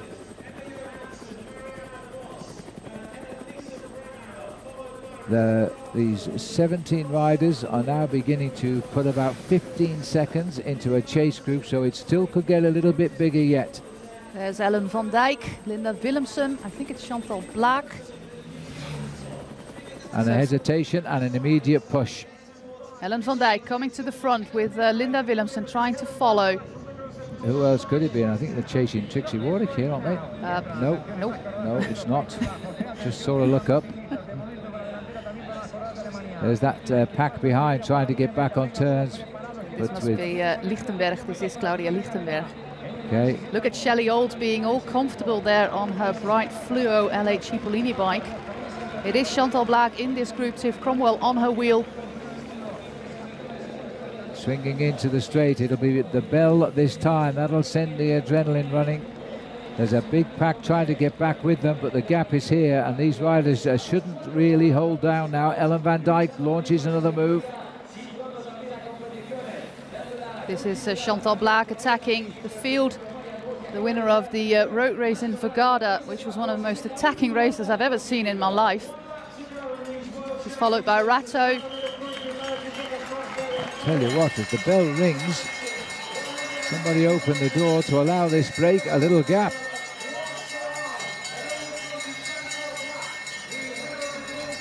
For Poland, it is Katarzyna Niewiadoma in this group, the rider for Rabo Liv, and Rosella Ratto. Then we see Black, Ratto, they were the two to launch the attack. Neyland in the mix again, and there she is. Here they are, Rachel Nyland, Rosella Ratto, Katarzyna Niewiadoma, Chantal Blaak, 4 riders. Is it Lizzie Armitstead bridging? No, it's not. No, she's in that main group. Let's see who's bridging. Might be Claudia Lichtenberg for Germany. No, pretty certain yep, it there is. she is. Lichtenberg comes across. You might know her as Claudia Hausler.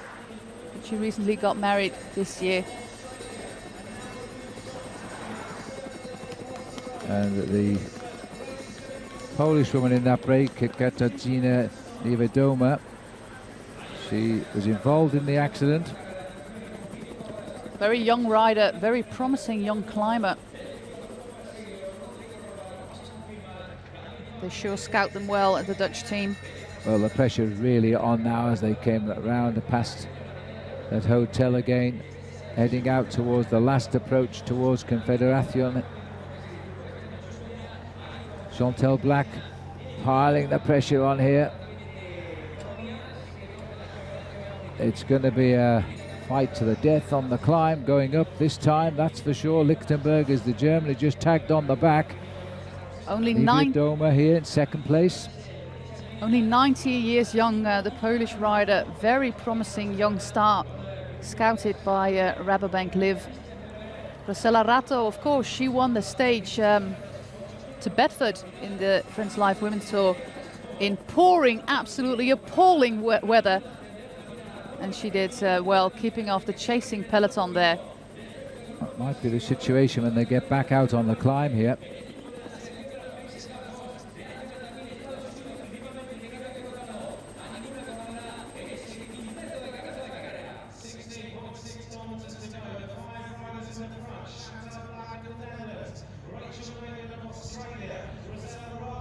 Still, as we look back here, Neyland was the one that started it all, number 63. Lichtenberg on the left was the last to join. Ratto is taking them around the corner, followed by Chantal Blaak, who was part of the team time trial, and this is a crucial moment now, and the referees, I can tell you, are screaming at the motorcycles who are going to have to leave this gap alone. Of course, Rachel Nyland already gave a lot of energy in that solo attack she did before, so it's pretty good that she's still in this group. But Rosella Ratto is giving a good impression here for the Italians, as does Chantal Blaak. Not even a month ago, or just a month ago, she won the World Cup in Sweden. And that World Time Trial title, Team Time Trial title, gave her wings, gave her a lot of confidence. Comes from the West Country near Rotterdam. And the Australian, the South Australian from Adelaide, Rachel Neyland here. Must be surprising even herself at the moment. This is Lichtenberg. The gap is nothing. It's all going to explode on the climb when we get it. We're not far away from it. Niewiadoma is the youngster from Poland who was involved in the crash and had a bicycle change. Now she's part of the final act of this World Championship for the women. 15.3 kilometers to go, the final circuit. The gap is quite useful because the girls, I think, are now fully committed. In that second group, so not in the first chasing group, is Giorgia Bronzini, about 15 seconds behind that group with Vos van Dijk, Longo Borghini, Ferrand Prévost, Willemsen. So Giorgia Bronzini not in the thick of the action at the moment, but she's still quite close and very dangerous indeed when it comes to a sprint. But so is Shelley Olds for Team America. because she is in that first group together with Van Dijk, Cromwell, Armitstead, Olds, Brennauer, Marianne Vos, Ashley Molman, Anna Solovey, Longo Borghini, Emma Johansson, and it all come back together now in that chasing group with Bronzini being there. Well, we're going to see surely a whole series of attacks now as we get onto the climbs here. Great race by the Colombian riders, done an amazing job today with Yesenia Meneses, but this is a little bit too much for her. I thought Meneses might have preferred going uphill, but it looks like that's where she's cracked.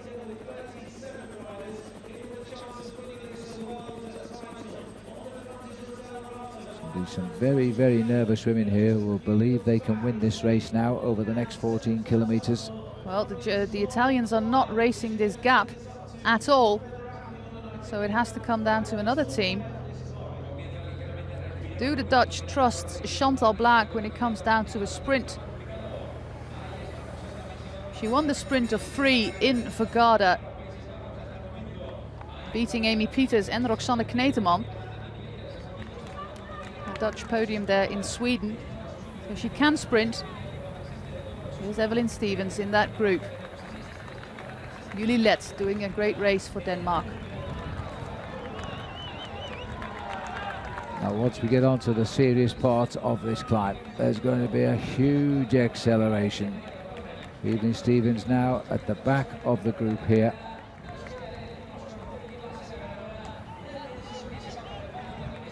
The last chance for a breather perhaps before the final assault begins onto the Confederation.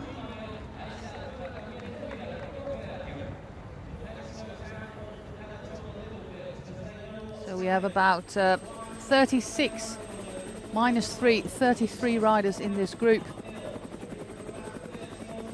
Well, I'm not too sure, we haven't swept them all up.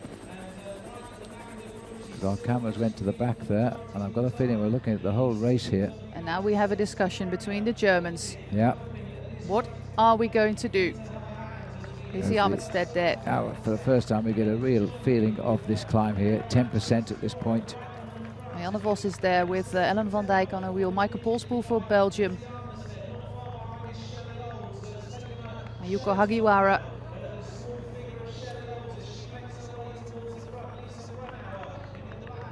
Riders. Oh, it's the other Japanese rider again. I'm sorry. Linda Willemsen is just looking like she's doing a little cyclo-sportive there. She's looking very calm on the left. She's the woman in the black colours of New Zealand. Not looking under pressure at all just now. Of course, she's all on her own here in this group, but she has been at the front the entire race. Well, these chasers, they have to make a decision soon. Because with our 4 leaders. As a balloon. Oof. Well, I'm not convinced that we haven't caught them. I think we might have caught them, you know. Our cameras have gone away from them. I think this is the whole field here. I think you might be right. Going on to the steeper slopes of the Confederation. There was 2 of the women in that front group who have lost their transponders.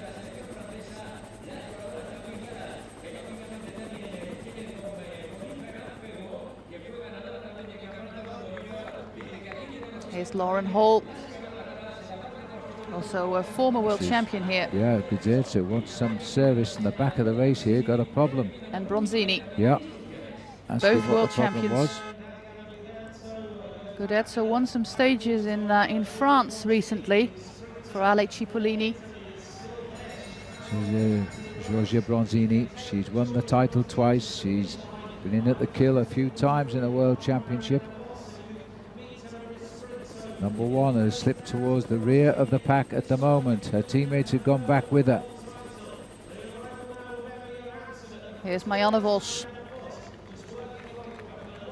followed by Gudetso, Ellen van Dijk. A little bit indecisiveness at the moment. It all comes down to these 2 climbs. I think they're going to ride back into the rain as well, looking straight ahead there.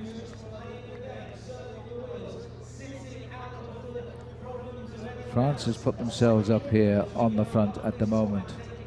Riding for... They've still got their top star, Ferrand Prévot, in this group. I think this is Delsen, Elise Delsen, former French champion, countering this attack by Warrack.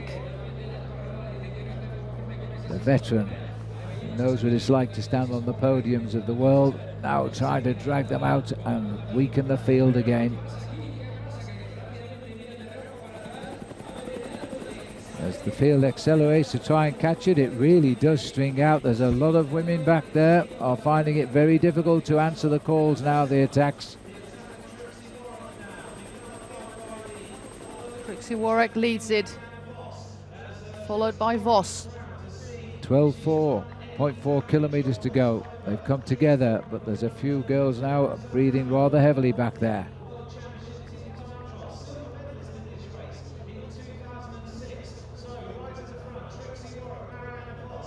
The statistics for Marianne Vos are absolutely mind-boggling as we see another attack by Poland. Well, is this Niwa Doma again that's gone? And that is a huge acceleration, and it Stevens. could, well, is it Stevens? Evelyn Stevens gone again. Look at the kick on Evelyn Stevens, the bronze medalist in the time trial. I think it is Evelyn Stevens. Pretty sure it's her. And then Marianne Vos has to follow, followed by Cromwell, but it's hard to see. Then it's Emma Johansson. If Vos goes, they're all going to have to react. And they all try, but it's hard. Lap number 7.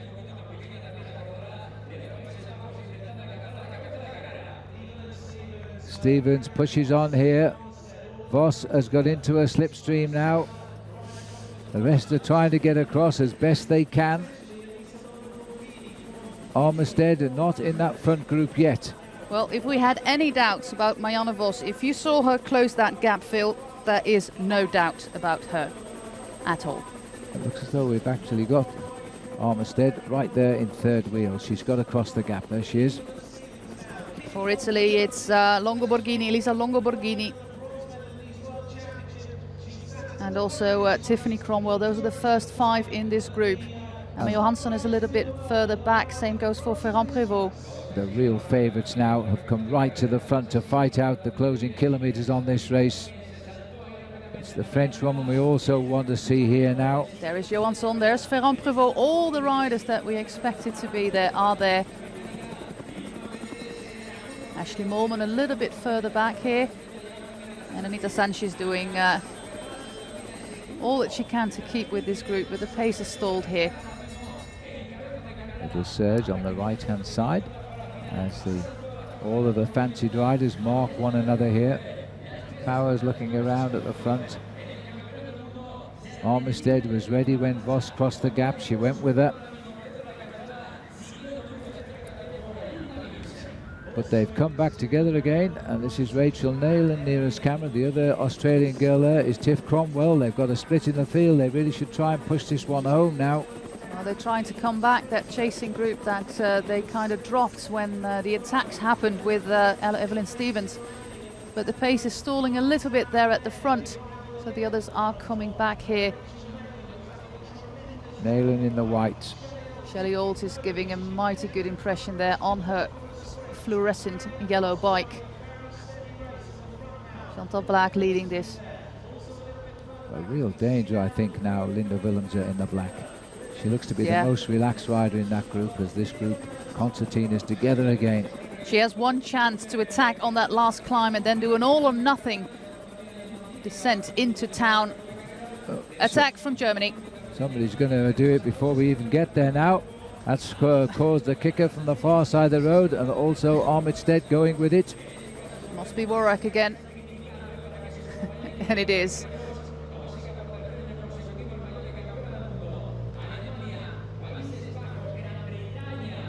It's a matter of grit your teeth and hang on till the attack fades out, but they've got a split in the field once again.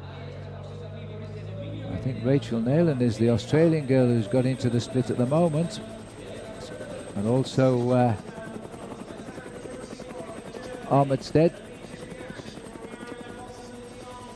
They've sat up, they've come back. How many more of these hits can they take?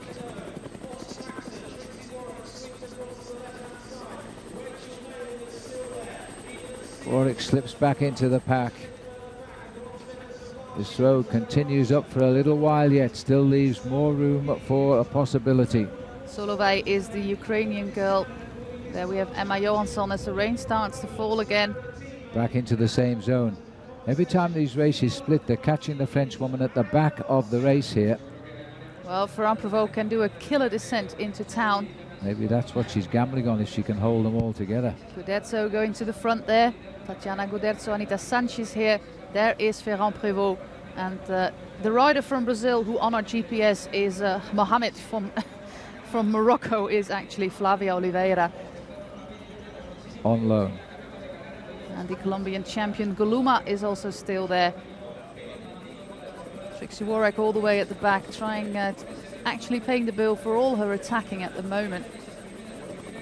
And Ellen van Dijk is sizing her up a little bit there. So come on, back in the pack. Well, I'll tell you what, look at Trixie Worrack here at the back. She decides to go again. Well, there was a little bit of an understanding between Ellen van Dijk and Trixie Worrack there. And they kind of just, heads up, they nudged each other, former teammates, and said, well, let's do this together. Superb riding. Worrack kicks again here. Can Ellen van Dijk dig deep enough to grab her back wheel? Representing different countries, of course. Germany against the Netherlands. Well, there's an eternal feud, Phil. Yeah. It goes back to 1974 on a football pitch. Inside 10 kilometers to go. A little foursome brought back again as once more this long line of women here try to fight back into the thick of it. And caught at the back once again is the French woman. Well, this is not Ferrand Prévot. This is, I think this is Del Senne. No, she's just up in the front there. Ferrand Prévot is blonde. And more. A little counter-attack once more. Is it Armitstead? No, it's not Armitstead. Armitstead is there at the front, trying to bridge there on the left side of the road. I think that's Armitstead now, trying to get across the gap. It's Longo Borghini. Longo Borghini with Audrey Cordon. Should be Audrey Cordon for France. Trying to control, coming back together slowly, but not. These women all seem to be equal ability now. There's nobody being dropped from the back on these attacks. Back into the rain again as we kick onto the steeper part of the climb here.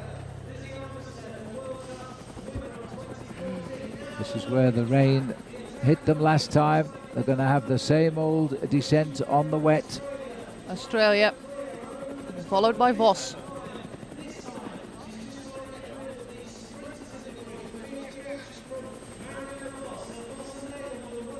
It's Neylan again on the front here. I think it looks like the riding style perhaps of Tiff Cromwell there.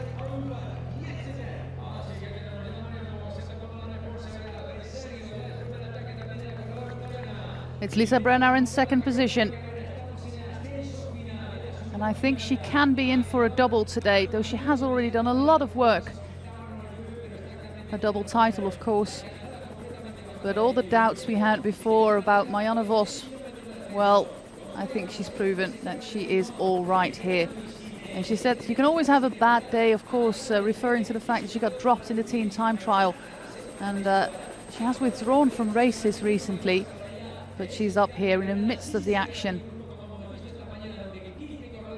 As so often the case, the media are very keen to reverse the trend and write everybody off with one bad performance. Of course. That's how they earn their money, I guess. But this is Marianne Vos here. She lands this one. It'll be our fourth world title and our third in a row.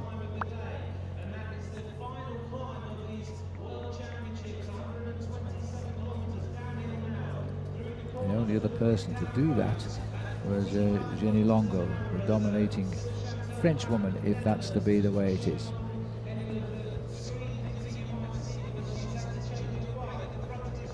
Still riding here at 65 kilometers now, heading down to the final turn onto the dam wall. The last lap, an Italian rider has always fallen on this turn the last two races. Let's hope it's not going to happen here. Vos takes a little bit of a gap on that descent. Of course, she's a very skilled bike rider, being a cyclocross and also a mountain biker.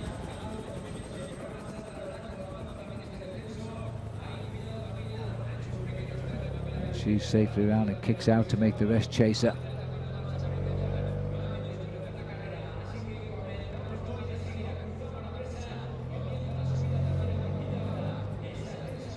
Through the tunnel, heading for the last climb of the Mirador, and that's where they say if you can get 10 seconds up this climb, you could win this championship. That's what happened yesterday in the under-23 men. Forced to split again.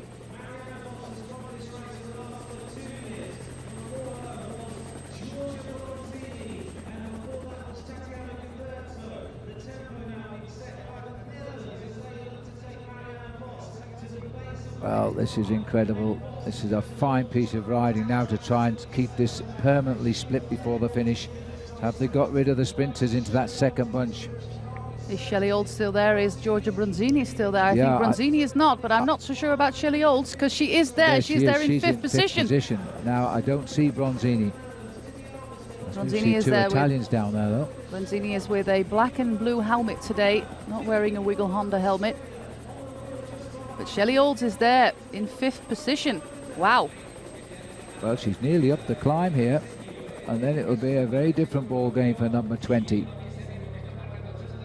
Well, you don't want to take Shelley Olds to the finish line, that's for sure. Though I think Marianne Vos can outsprint her and has done on numerous occasions. Well, Shelley Olds showed she can ride in the wet at least, because she was 7th in the Olympic Games in London, and it was a terrible day, but it wasn't a hill like this before the finish. She's eased back, she's not under pressure at all. She slips there into alongside Marianne Vos. Again, a few riders off the back, but they might get the chance to come back before we start the plunge down to the finish.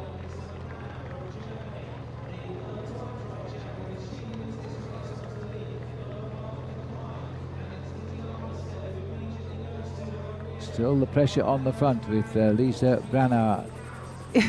And look at this. It can't be another Trixie Worrack attack. It just can't be. Well, she's terrific. Worrack goes again here.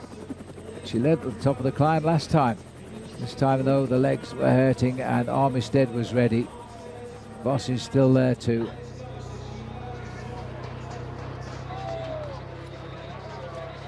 Well, I'm not so sure that Giorgia Bronzini is not in this group.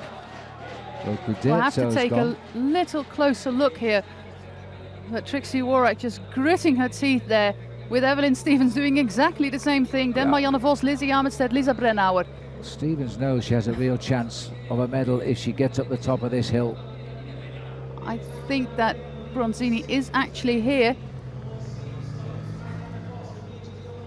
Evelyn Stevens.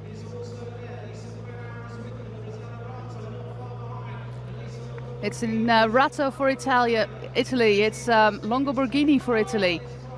Those are the riders we can see there. But all the way there in front of the Ukrainian woman, it must be Giorgia Bronzini. Well, we see an attack by Emma Johansson. Emma Johansson. Big dig for Sweden now. Johansson, one of the most podium girls in the world of cycling. A little bit of a split, because we've also got the woman in black dropping back a little bit too. She's gritting her teeth, but there's not a big gap here. We're almost over the top of the climb. This is Elisa Longo Borghini, Emma Johansson, Lizzie Armistead, and Ferrand Prevot is not far back, but for the moment we have Armistead, Vos, Longo Borghini and Emma Johansson. Two top women of this year's cycling scene going head to head up the last climb. Armistead looks over her shoulder. She sees the #1 cyclist right on her back wheel. Ferrand Prevot is trying to bridge there with Rossella Ratto, but it's proving difficult. No, Prevot hasn't got it there. She wants a little bit of help as we go over the top. Armistead, Vos, Longo Borghini, Johansson, Ferrand Prevot. There's a little bit of gap to only 4 seconds. But now they're going to have to race down, or they let these women get back into the action with them. Nobody helping Lizzie Armistead down towards the last couple of kilometres. Well, these are 4 grand stars of women's racing. These are 4 World Cup winners Though Elisa Longo-Borghini didn't win one this year, she won Trofeo Binda last year, but Marianne Vos won in Bochum, Lizzie Armitstedt won the Ronde van Drenthe, Emma Johansson won Trofeo Binda. They have been on top of their form all year, and now they're leading with 4K to go into Ponferrada. The gap is there. They've got 12 seconds. They say if you can get 10, you can win the race from over the top of that climb, and there's the gap. Now they've got to help each other, even though they don't want to. Armitstedt looks round. There's help. Marianne Vos goes through. Longo-Borghini, she picks it up as well, and then dropping in at the back is Johansson. Doesn't seem quite so willing to pick up the pace. 3.5 kilometers to go. There's 2 riders chasing. One of those is the great French hope. An attack by Johansson. It wasn't a miss of turn. It was a wait for the moment. This is an all or nothing attack by the Swedish champion Emma Johansson, and it's now up to Vos to close that gap with Armitstedt and Elisa Longo-Borghini on her wheel. What an exciting final this is. Well, this is a huge chance now. Emma Johansson, the woman who more often than not is the almost one. She gets the medals but doesn't get the victory, but right now she's got the gap. The other 3 women maybe not really wanting to chase here. They're going to argue amongst themselves, I think. They're going to see 2 kilometers to go soon. It looks to me as though they're opening the gap with that flurry of attacks over 2 chases. One is the French woman, and the other is Lisa Brennauer. Ferrand-Prévot and Lisa Brennauer. Well, they kind of dropped Giorgia Bronzini, who's in that chasing group. They dropped Shelley Olds, they dropped the fast riders, and now they're down to 4. And if it comes down to a sprint, well, Marianne Vos has won quite a few sprints. I remember La Course, where she beat against all odds Kirsten Wild, the top sprinter, because she wanted it. She wanted that victory so bad on the Champs-Élysées, and now she is on her way to Emma Johansson. Another decisive day in the life of this great Dutch cyclist. There's no doubt about that. Since Back together. 2006, she's never been outside the first 2 finishes. Well, and there's an attack, and Longo-Borghini decides she can't live with this in the sprint. She's going to go. Very well marked. How alert was Very Marianne well Vos then? She is awake. She is awake and happening. Road. Lizzie Armitstedt having to pass a little bit here. They still have a 12-second gap, and frankly, it could be enough with this quality of rider at the front. Vos has got over to Longo-Borghini. But they can't look at each other with a 12-second gap. This is not a waiting game. They cannot look at each other now. They have to decide what they're going to do. They cannot wait for Ferrand-Prévot and Lisa Brennauer. Well, this is like a track finish here now. Armitstedt realises it. Is trying to get to the front. Because here they come, right behind. They're going to close in. And Bronzini in. is there. Bronzini is there, just like Shelley Olds is there. That is very dangerous. They have to keep riding. 2 riders behind are 2 of the top sprinters here. Marianne Vos knows they're coming. She's seen them coming. She's not reacting because she keeps looking at the kilometre sign. It's too far to jump. They virtually turned this off. They've let the sprinters back in this race. Now she's gone again, almost as they come. She's almost tempting them to come and take the lead. Bronzini is there and Shelley Olds is there. Don't let them come back, but they are coming back. They are back. They are back. And is it again Bronzini against Vos, the arch nemesis against each other? Well, through the inside in third wheel goes Tiffany Cromwell as they line this up for the finish now. And Lisa Brennauer is in the perfect position here. Vos knows now she's going to have to show the other facet of her great cycling career, the sprint. Because Bronzini's going to launch first, and she sensed it, and Marianne Vos has gone first. There's the 300 metres to go now. Bronzini trying to take this one, but Marianne Vos is finding a special pair of legs here. Tiff Cromwell has been washed away. Ferrand is coming. Ferrand-Prévot is taking them on here. Emma Johansson and Bronzini on the right, and it hits the line, and my goodness me, Ferrand-Prévot has taken it on the line. She has completed the most amazing season. Well, they led her back and she made them pay. What an incredible finish. So Pauline Ferrand-Prévot gets the line, and there was a big split there. Johansson was close. It's gone to the photo, but I think Brennauer might have taken the silver medal there, but the French woman got the gold.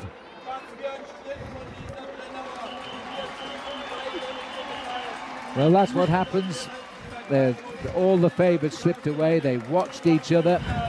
Well, they came back into the action, and Ferrand-Prévot, who at times really struggled there, delivered the sprint. Could hardly stand up. She is incredibly young, but she was my favourite for today, for her cyclocross skills, for her mountain bike skills.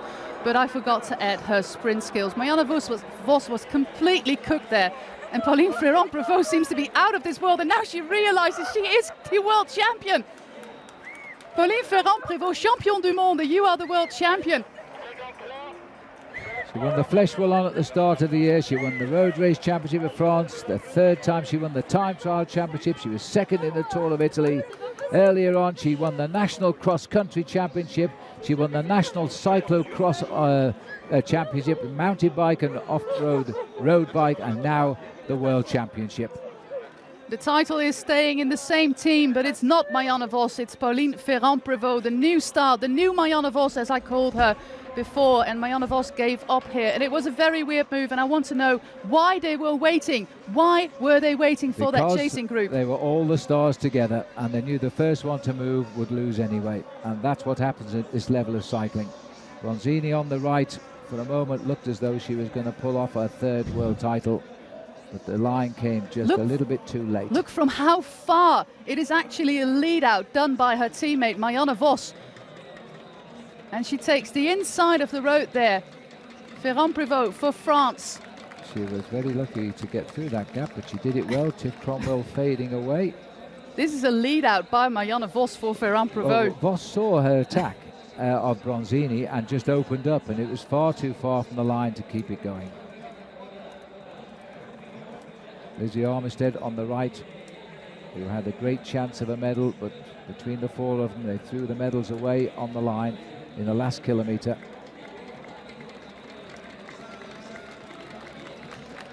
Although the sprinters kept on coming, Emma Johansson there, as I said earlier, always on the podium, most consistent. She's in the middle, but she was challenged late by Lisa Bramauer, and Lisa on the photo has been given second place. And boy, that was a tight call, but she definitely is second. Emma Johansson third, and on the far side, Giorgia Bronzini in fourth. Tiff Cromwell hung on there for a fighting fifth place for Australia, and Shelley Olds of USA in sixth place, and Armistead in seventh. We'll have those confirmed as soon as possible. There's the photo finish for the first four. Well, it was a great sprint finish nonetheless, but they let the medalists back into this race at a kilometre to go, having done all of the hard work. Vos looked over her shoulder at 300 metres out and saw Bronzini making the run, and she reacted straight away, but it's too far to hold it to the line.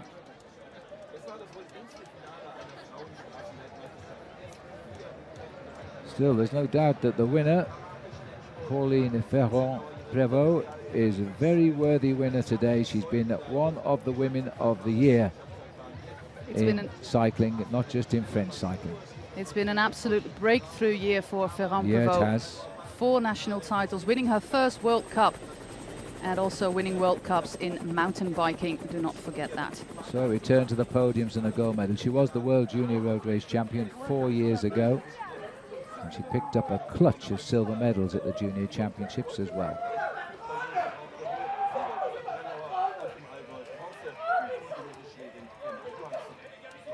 Everybody happy, except, I suspect, Marianne Vos.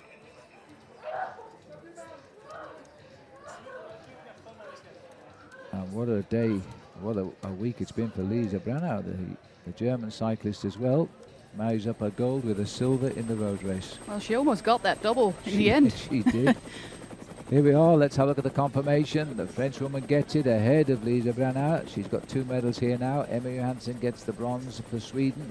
Giorgia Bronzini just outside there in 4th place. Tiff Cromwell, Shelley Olds and Armistead. And the Solovey, the Ukraine there in at 9th. Chantal Blacker was involved in that crash and became a valuable teammate in the leading group, for Marianne Vos finishes in 17th place. As We look down, Annie Last there, just 3 minutes off in the end, in 38th place for the young girl from Great Britain.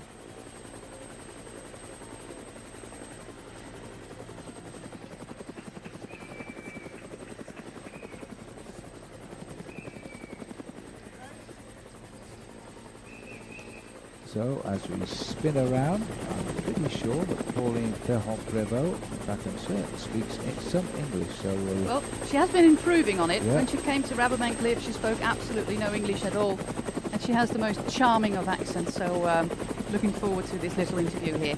Right, that's when we can get into the tent. Paulina, congratulations. That was a fantastic rush at the end. Explain us, tell us about the last meters.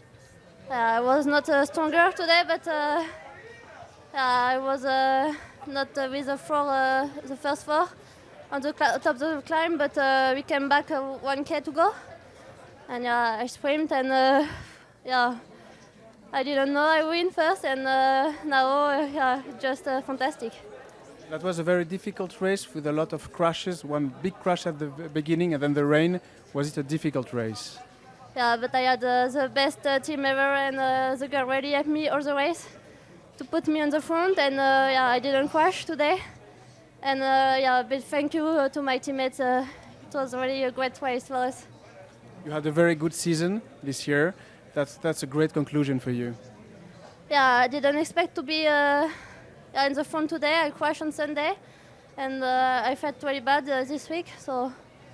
Yeah, I did the race, but just I wanted to follow the first, and I expect more top 10, so I'm really happy.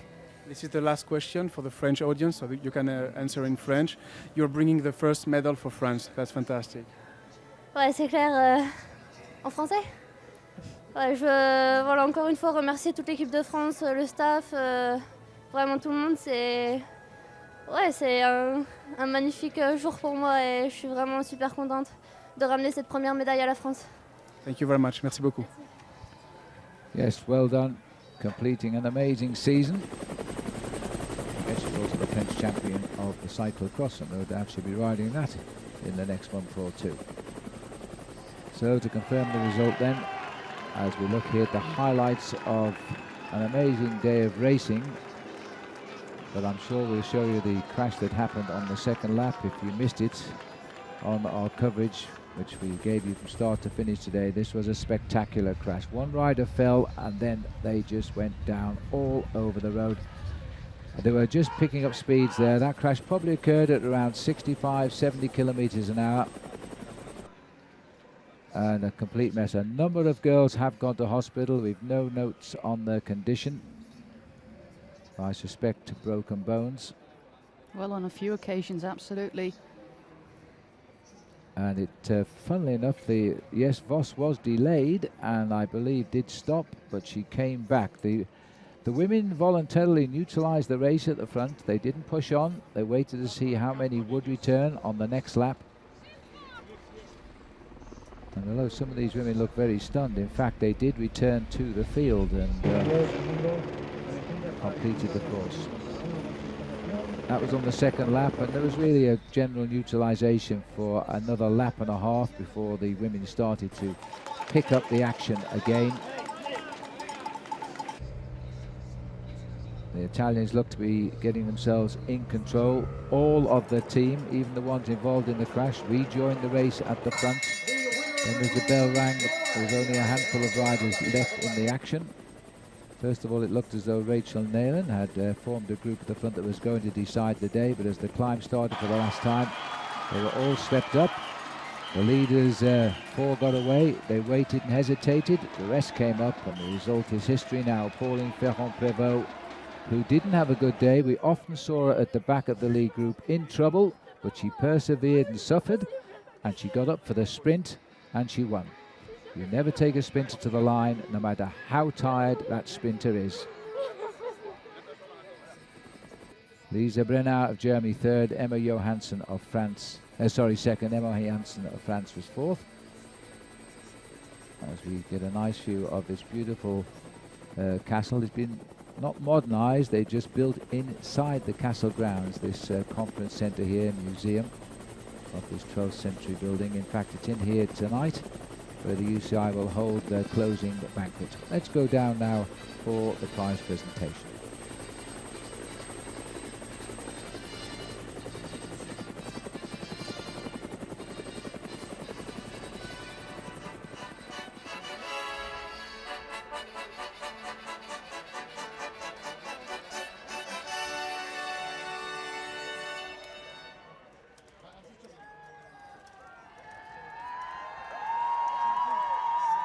Ladies and gentlemen, may we have your attention for the award ceremony of the Union Cycliste Internationale Women's Elite Road Race World Championship.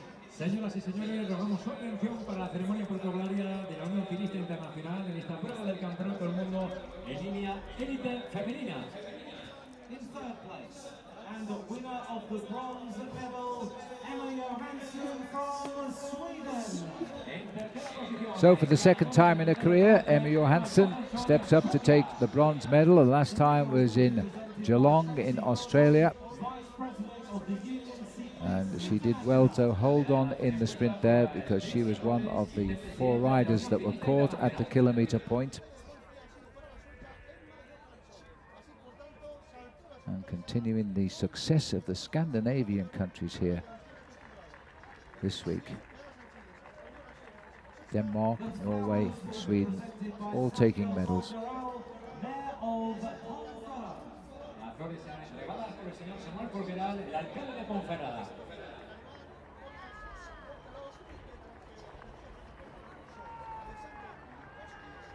Well, Lisa Brenner dreamt of rainbows, and she won the rainbow jersey in the time trial, and now she gets the silver medal here in the road race. Germany, en segunda posición, ganadora de la medalla de plata, Lisa Brenner, Alemania. The medal will be presented by Tracy Gaudry, Vice President of the Union Cycliste International. Germans continue the resurgence in the World Championship road cycling because that medal keeps them on top of the leaderboard. It's their second silver, and they already have 3 golds. Gold and the silver won today.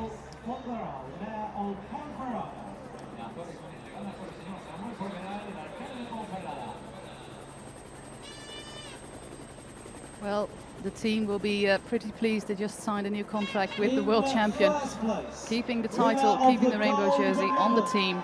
She's going to be with the team for another 2 years until the Olympic Games in Rio de Janeiro. So to the woman who's now done it all this year, on the road, on the mud, on the mountain bike, she's champion of them all, not all at world level of course, but she's the French champion of all of the disciplines. Now she's the world champion in the road race. She came back just a kilometre to go. That was long enough for her to launch a sprint and win on the line. So Pauline Ferrand-Prévot takes the gold medal for France here. That, by the way, is the first time since Jenny Longo won 4 straight between Italy in 1985 and France in 1989. Well, this is absolutely not the last that we are going to see from Pauline Ferrand-Prévot. It has only just started, so you better memorize that name. Well, she was the junior world champion. Now she's got the elite world championship. 22 years old. She's going to be 23 in February. Ladies and gentlemen, now for the national anthem of France. Señoras y señores, prestamos la atención para escuchar el himno de la campeona, el himno de Francia.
sure then when the national anthem ended, but she got it right in the end. A great victory there for the French girl. What a way to win the world title.